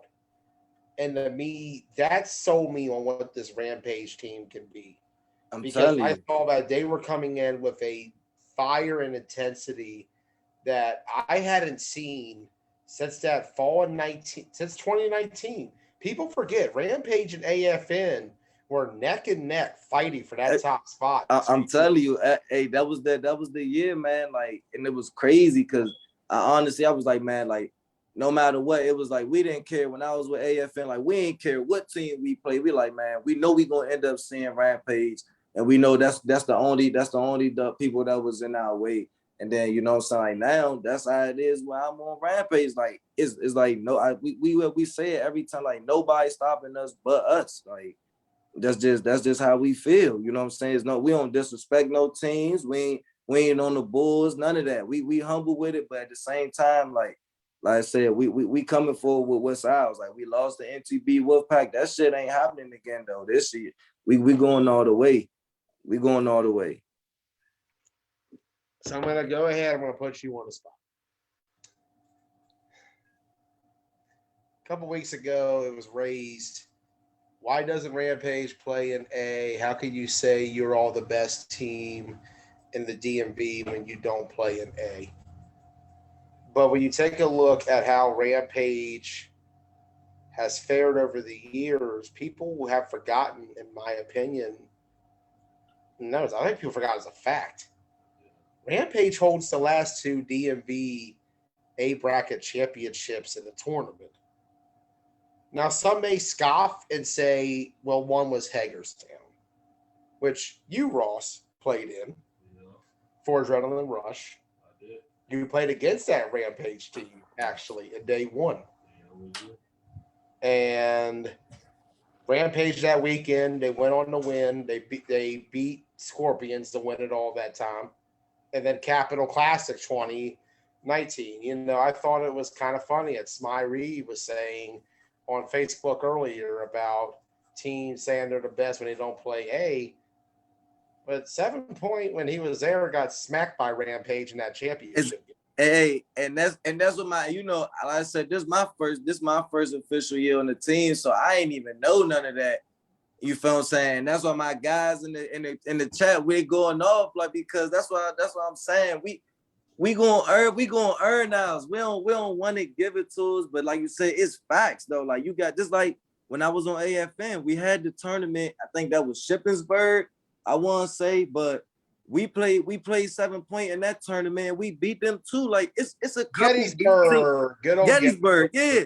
It's a couple B teams out here that didn't crack these A teams, no bosh, but just because, like you said, just because you haven't won a national, then they take, like, it's always hate. If you beat them in a tourney, oh, you don't have it, you can't beat us in nationals when it matters. It's gonna always be some, just like how, well, I got my 2 championships in the Washington County ship. Like people, you know what I'm saying, down those leagues and all that, but at the end of the day, if your team win that, you're gonna be doing the same thing, posting and boasting and everything like the next man. So you feel what I'm saying? Honestly, you forget both those times you were on a team that won Washington County, that AFN squad, Spring of 18. That's what I'm undefeated out there too. Championship. Same thing 2 years later with the Misfits B team All-Star team. Went out there and beat an A team to win it all in Showtime. That I know very well could have played on the A. That's what I got a couple. Was actually breaking league records going into that game. I'm telling you.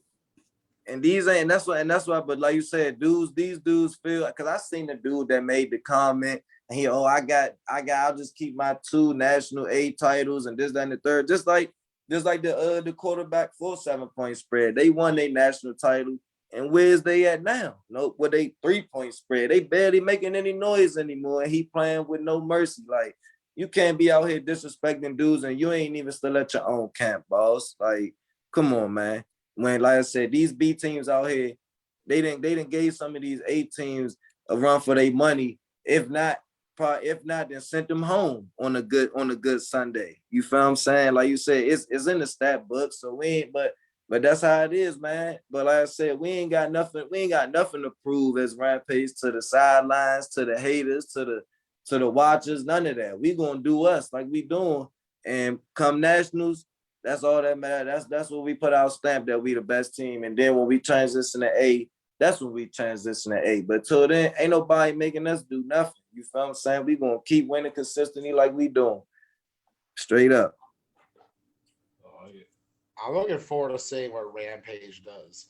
Like we said, that fall of 19, they really started to come into their own overall as a team. They went back to back. They won Clash of York.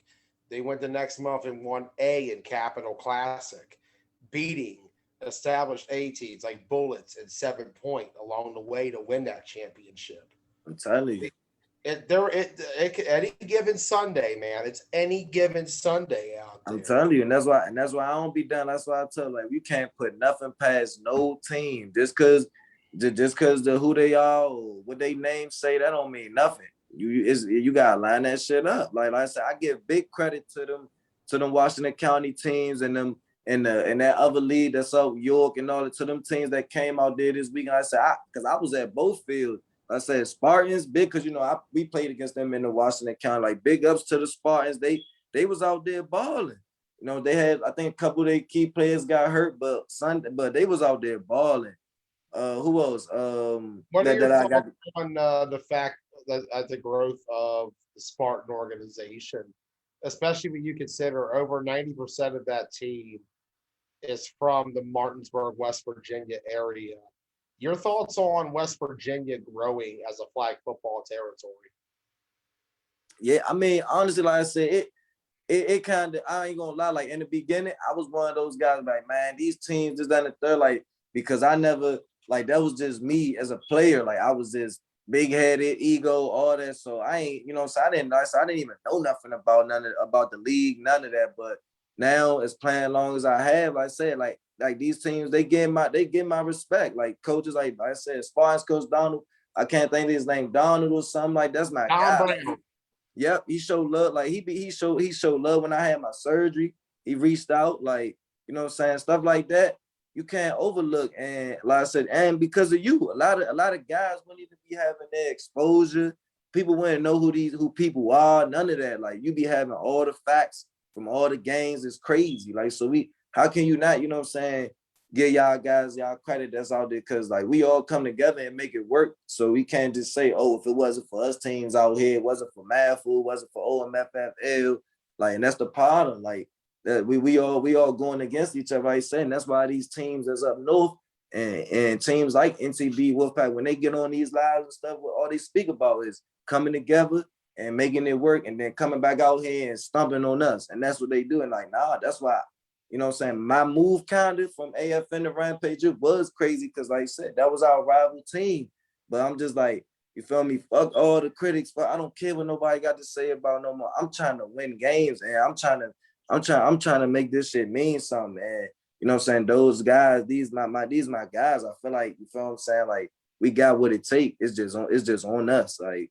And like I say, like the Westminster, man, that out there, if it wasn't for y'all, shoot, y'all made up a lot. Just like how we brought a lot of teams to the tourney this weekend, y'all had a lot of teams too.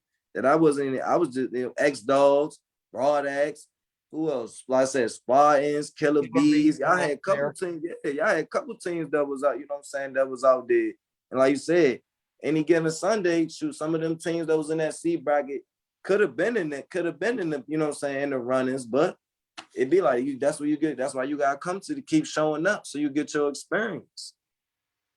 Because a lot of these teams play in the league and think they, think you top dog in your league, but then you travel, go out of town, and then you get a wake up call. It ain't the same when you get to playing with some of these teams you ain't never seen before. You ain't never, played against or none of that, and that's how it be. Yeah, and that's the thing about it is people have forgotten so much time has passed that a lot of teams have really traveled around much. Like the last full circuit year we had was 2019. And while guys were getting work, they usually were getting work with their local guys last year. Exactly. Like not many teams from the DMV played a North team and vice versa. Nope. 7 Point, they went to Corona Classic, but they only had about 2 games up there against Northern teams. Other than that, nobody knew what to expect. And this weekend, what made Ocean City interesting, and what I hope to see from more tournaments, is the fact that I think a lot of teams just didn't know what to expect. I think these out of region matchups really bring a lot of intrigue because I'll tell you straight up, I have people hitting my inbox saying to me, "Do you have film on this? Can I have film on that?" I tell them, I'm sure. Hey, team name. I'm sure you do. I'm sure you do, man. Because I seen, man. I'm not gonna lie to you. Like I felt like Saturday. Like I said, that's what happened to us. Like we had Dirty Birds and 717 Elite.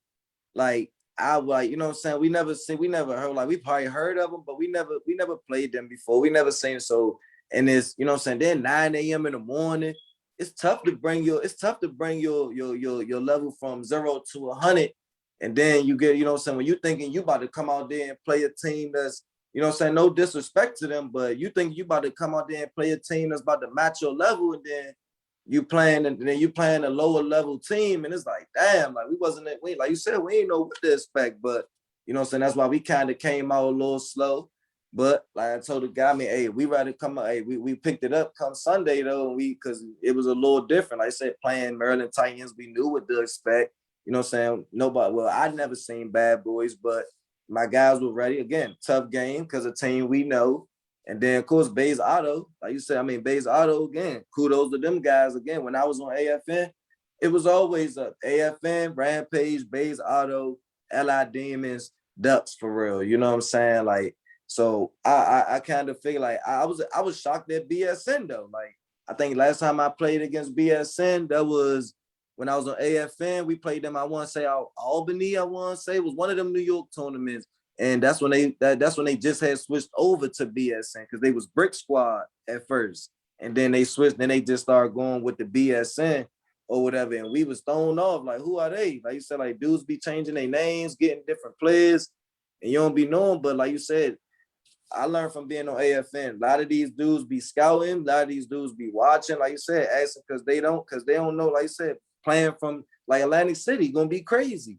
It's gonna be so many teams that's coming from all over. Like, and that's a good thing that like we was happy with not playing teams from home because it's hard to get you a real look or a real, you know what I'm saying, like some type of real something going if you keep playing the same team that you already been playing from home. Like, so playing against them, you know what I'm saying, up north teams or playing against whoever that you never played, that's one thing I love about the tourneys, like I said, because then next time you see a team or name on your schedule, you might now you be like, okay, we ready. Like now, we let us see a Dirty Birds or 717 again. It won't be the same. You feel what I'm saying?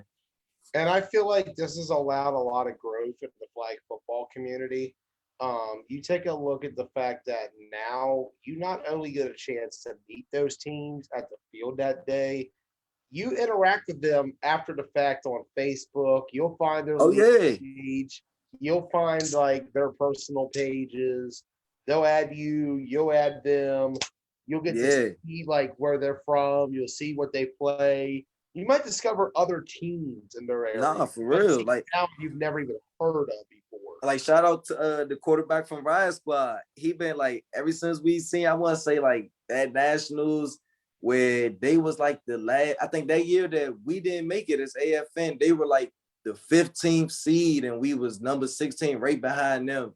And like ever since then, he been reaching out like, yeah, you a dog, bro. Like you playing in this tourney, like, and you know what I'm saying. But then I just be already locked in with teams out here. But I gave, you know what I'm saying, I told him like big respect. You feel what I'm saying? Like that should mean a lot. You feel what I'm saying? If a dude from a whole nother state really see, you know what I'm saying, reaching out because he seen me play, you feel me? Like that shit, like that's what showed me like this flag shit is real. And that's why I like said with dudes be talking all this A and B and this, that, and the third, man. You gotta do what's best for you at the end of the day. That's all that matters for real. Like, cause you never know, you know what I'm saying? You never know. You try to jump out there and you're not ready, then you could be missing. You miss your chance. Like I learned this shit is on like you gotta do as much as you could do within this year leading up to nationals, because after that, it's all you get. It's like you gotta reset that clock. Yeah, and the game just changes constantly, every single waking moment. I'm telling you, a team. You don't know who's got what from 1 minute to the next. Hell yeah, man! But teams definitely been growing. And it's gonna be crazy. Like I said, it's gonna be crazy come national. Just like how national was. Nobody really knew like what kind of rankings and because we didn't really get to play that much because of the, because of COVID-19 hit. And it was crazy. You had teams, you ain't know who was gonna be where. Or you could just like Ocean City, like your top 10 that you put up there. But it's crazy. Me and you was kind of on the same note though, because I was going off of, you know what I'm saying, nationals, and then like I said, teams that I've, you know what I'm saying, known from traveling and everything like that. We kind of was on the same point for real. But you know, so I expected, I thought FOE was gonna make it a little bit further because I've been watching. I actually played on their team in the Maffel League one year. I've been rooting for them guys. Like, I thought they were gonna go further than they did. I got to see them play. Whatever team I got to see.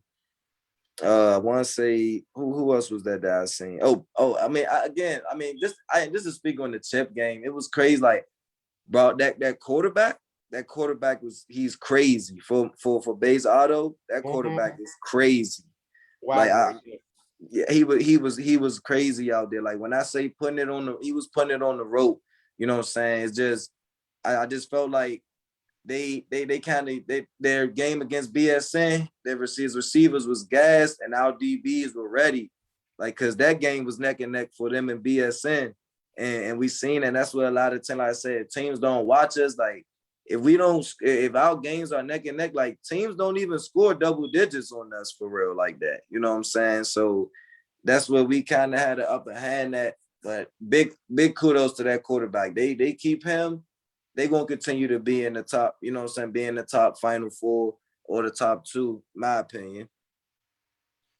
I think so too. Looking forward to seeing how it all progresses throughout the year.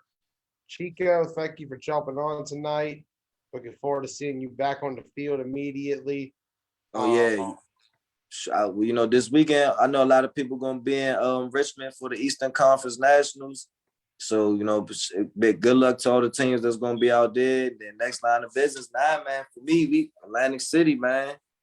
Atlantic City. I'm letting you know already. We gonna be there. Rampage, we going for number 1 seed, and we going for the ship again. It's only right. It's only right. I look forward to it, man. Like we said, look at the run Rampage has had since I'm going to go back as far as tournament results to Hagerstown 18. A bracket champion Hagerstown, semifinalist B at AC. I don't have nationals on me from that year. They were declared winner after the fact, of course, you know. But semifinalists overall on the field, they lost to AFN. You go back Virginia Beach, runner up to AFN. You were there for that one. Oh yeah. You go back as well with Rampage. They played A in Charm City too. They had to play Strong Island twice that weekend, I think. Yeah. You go back, Clash of York champions, A bracket champion over at Capital Classic, beating 7-point spread. Quarterfinalists at Worlds last year, falling to the eventual champion Scorpions. Quarterfinalists at Clash of York, falling to the Scorpions. Scorpions again, yeah. Yeah. Telling you, we right there. Yeah. OMFFL right there. semifinals, lost to Aftermath on the last play of the game. That's great. Dude, and it was a game where Aftermath literally, Rampage led the entire time. Aftermath did not lead until the clock hit 0.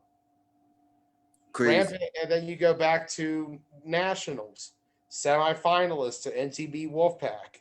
To one play, their only play. Like that, we just cannot get their only play. Literally. But it's cool though, man. Like I said, like one thing I took actually that me and the receiver that caught that pass for them, like we talked after that, and that's why now I'm just so big on the everybody buying in. Like that's one thing that he told me that stuck with me. No boss, like everybody just has to buy in, dog. Like it doesn't matter. It doesn't matter if you get 1 snap or you get no snaps. And once you get a group of guys that's like that, nothing gonna be able to stop you. Like I'll hold a kick if that's the only thing you need me to do. That's the mentality I have right now. Like if I'm just out there holding kicks and we walk away with the W, that's what I take that over scoring 5 times and we walking away with the L any day. Facts, man. Facts. Anyways, Chico, anything else you want to add tonight? Man, I just appreciate everybody, all the viewers, appreciate you, Joey, all the people that's out there constantly, the cameramen, camera women. Without y'all, wouldn't be nothing. Also, you know, Misfits, we gonna be in that AFFFL 7-on-7. You know what I'm saying? I know a lot of y'all be rooting for us back home. I'll be live for that one. Actually. Oh yeah. Hey, we gonna be out there, man. Hey, part of the 12-day New York City TBT. It's gonna be a big stage, man. I'm looking forward to that. It's gonna be my first time in that type of environment. So, you know, probably we make it so we can be playing on TV and we hold it down for back home. That's what it's all about, man. Like we all need to come together, stop the hate, stop the disrespect, play ball. You feel me? Like, and at the end of the day, long as somebody from home bringing the championship back, that's all that should matter for real, man. And you know, that's that pride, man. That's that local pride. Like, I feel like DMV has always been a long-standing rivalry between various top teams over the years against one another. You know, that whole mentality of our guys versus your guys. Yeah. And while we're doing that, you know, a lot of teams up north, like they come and pick out the best of the best. They do play with their own guys. They do. I'm telling you, man. But up down here, you know, it's a lot of divide. And a lot of teams show more disrespect when it comes to winning championships than they do respect. Exactly. And it's crazy. It's crazy, man. Cause like I said, we win the championship for you get posts. Why guys not doing this? Why teams not doing that? Let another team win. We the first one, man. Congrats to y'all guys. Like, cause that's what it's about. Like, that's what my guy Eddie from Bad Boys. Love him. That's my guy. You know, but like me and him will talk shit to each other the whole game. And then after the game, win, lose, or draw, like we know it's all love. Like, that's just how it should be. Like I said, man, just like the Wolfpack dude said, man, they go home, they go back in the lab, they come together because and what we doing? We go home, we come back, we going on each other. We do, oh, your team some shit, your team some this. Come on, man, and we ain't gonna never get nowhere. They just like I said, but hopefully enough is enough because if don't nobody hold it down, Rampage is gonna hold it down, and we gonna do that, motherfucker. We gonna bring it home this year. We're looking forward to it. We'll see how Rampage grows throughout the year. Chico, thank you for joining us. We'll see you on the field very soon. I appreciate you, man. Appreciate you. Chico joining us. Glad to hear from him. Old-time favorite from back in the day, watching the lives, filming games. Dude has always been a great player. Makes a huge difference. That shovel pass that Chris Price had to him in the championship was just sick. Like that was just so beautifully executed. Well, Ross, that said, let's get to predictions real quick. We'll talk about each team tournament-wise. I go over them in predictions. Venom, of course, they play Titans 9 a.m. I felt like Titans after we talked about them earlier, so you know how I feel about them. I feel like this is going to be a pretty competitive game. I think this is one of those sleeper games. I think it's one of those games where I think Venom could actually surprise the Titans early on and give them a lot of issues. You know, Venom played really well a few weeks ago against Bad Boys. Tough performance in Ocean City. I think this is going to be a close game. I think Titans, though, they just get a win here. But I think they're going to be challenged. What do you think? Yeah, I got the Titans by score and a half. Ross got Titans by score and a half. All right. Next game, 10:05 a.m., Venom and Bulls. You know, I thought the Bulls really grew up this weekend. They had a good comeback against 717 Elite. They lost a heartbreaker the last second to Dirty Birds. Tough draw with Bad Boys in day two. Like I said, league games are tough no matter what. Because, like I said, you already know what the other side could do. You can actually game plan, especially when you have time to do so. I felt like they played pretty well this weekend. They're growing. They're growing quick, and I like what I'm seeing so far. And I think they'll keep growing. I think they get a win this week on Venom. I think they do, but in a very close game. I just feel they got a lot of confidence after this tournament. You're going to go with Venom? All right. Other game going on the other field, Titans versus Elite Rebels. I think this is going to be a really good one. Old school, new school, Doc versus TJ Holston. Should be a really fun game. What do you got, Ross? I like the Titans a lot, as you know, but I think I'm gonna have to go Elite Rebels in this one. You're to go Elite Rebels. For the same reason you picked the Bulls. Yeah. Yeah, the momentum out. Yeah, I think so too. I think that momentum for the Elite Rebels carries into OMFFL. Yeah. You know, Tyler Spencer talks about that baptism in the circuit. I think TJ Holston and them, like, don't get me wrong, the Rebels guys, they've been there before. You know, they were there with Whack Rebels. They were there with Anarchy. They know what it is. I think the other guys, like TJ, really grew up over the weekend. He made a big step. He's always been a good, capable quarterback, but he showed over the weekend. He solidified his status. Mike DeMartelier was really big into him watching that game, hyping him up as one of the next great quarterbacks. And, you know, it's something when Mike D is giving a compliment on your play. Facts. Yeah. And I think, yeah. And I think with the progression of Holston, that baptism in the circuit, I think Elite Rebels pull out this one. I'm going to go Rebels here. Next game on the schedule, We got Bulls and Elite. Josh Floyd had a tough weekend in Ocean City with the Bees. I think a lot of that, though, is just Josh showing up first day on the job and he don't know anybody. They don't know him. There's no chemistry between the two sides. I think the Bees were better off going in-house. Don't get me wrong, Floyd's a good quarterback. I just feel like this wasn't a good match. Sometimes you can plug a guy in and he can do work, but with the Bees, when you don't have a system or a structure on your offense and you bring in a guy new to the system, he's never played with these guys before, it was a disaster. I think Elite, they struggled a little bit so far. He's playing well. He's playing tough. He knows what it takes to win. But at the end of the day, I think Bulls get about a one-score win here. I think it's going to be a tight game. Elite's going to play up, but I'm going to go Bulls. I got Bulls too. You got Bulls too? Elite needs offensive line help. Elite does need offensive line help. I 100% agree there. Yeah. Yeah, I got the Bulls now. The other game at 11:10, Bad Boys and Rideout. Yeah.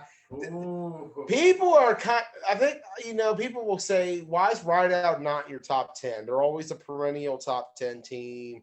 They're always up there. They're the Charm City Classic champions, the defending Charm City Classic champions. Rideout got to the semis at Worlds. The reason I don't right now is because I haven't seen them on the circuit yet in recent months. The last time we saw them at Nationals, they did pretty well on the first 2 days. But then they got shocked by the Titans on day 3. But so far, they have shown to me that they're still one of the better B teams. It's just getting back at the travel. I think after one tournament or two, you'll see them back in the top 10 very quickly.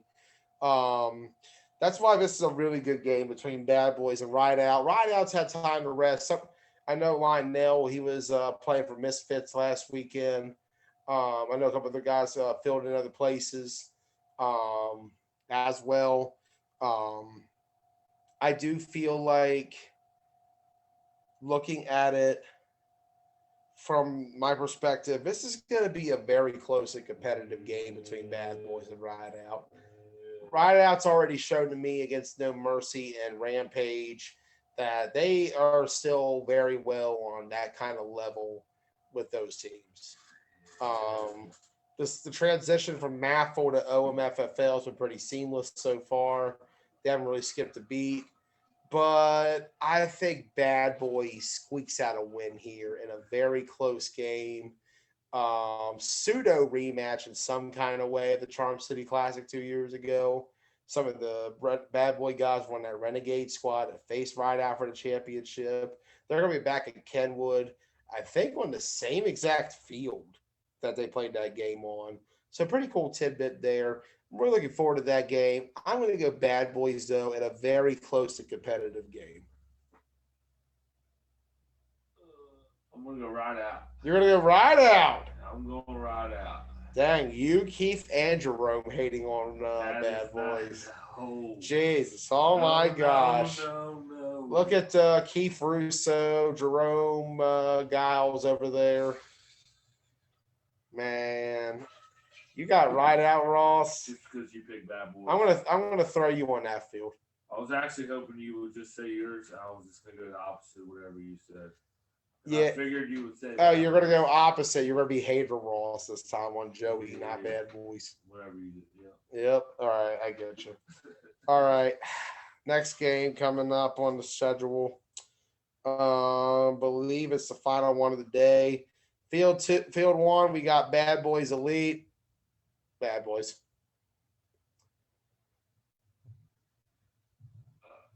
You got which one you got, Ross? Bad Boys or Elite? Just Elite. Just Elite. There's no Rebels there. Bad Boys all day. This is just the Elite team, not the Elite Rebels. Bad Boys all day. Bad Boys all day. So we got Bad Boys in both. And then we're going to wrap it up. Another good game. Elite Rebels and Rideout. OMFFL brings it every single week, dude. This is definitely a big-time circuit league. When you take a look at the competition, and what's being brought every. Yeah, is this a stupid lineup on terms of how good it is? Like, this is a league, bro. You're used to watching pure chaos and unremarkables.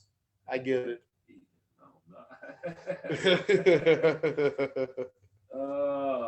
Who you got now? Elite Rebels. Like I said, Holston has been baptized in A. I think that confidence carries over. Rideout's going to keep it close and competitive. Don't get me wrong. Like, you can't ever sleep on Rideout ever. Like, they're always going to be in the thick of things. They've been around for over 15 years for a reason. But I think this Rebels team squeaks out a victory. I want Elite Rebels. Yeah, I think I have to agree. You want Rebels too? Yeah, that's going to be a great game too. All right, double up on the Elite Rebels. That's what we got for that one. We're looking forward to the action. Kicks off Sunday, 9 a.m. We got about 7 games. We'll figure out who's going to get the 4 games and who gets 3 at some point because it's an odd number this week. I'm pretty sure we already figured it out. Yeah, we're going to have a yeah, you got this. Till then, I'm Joey Blaze for Ross Collins, Joe Alluisi, Chico, and Jerome Rousseau saying good night here from the studio. We'll see you on the field Sunday. And for those who are interested, tomorrow night, Keith Giles and I will break down the C bracket on the extra yard. We'll talk some 4-state football. A lot going on in flag football. We're back to league ball this week. And then we're off for 2 weeks, actually. We won't be back next week. There will not be a new episode. Mother's Day is coming up. So go say hi to your mamas. Don't be watching my show on Tuesday night. No show on Tuesday. We're going straight into the weekend. We're going to take a break next week. We'll see you on the field Sunday. And we'll see you next episode, 2 weeks. Till then, I'm Joey Blaze saying good night. We'll see you tomorrow night for the extra yard.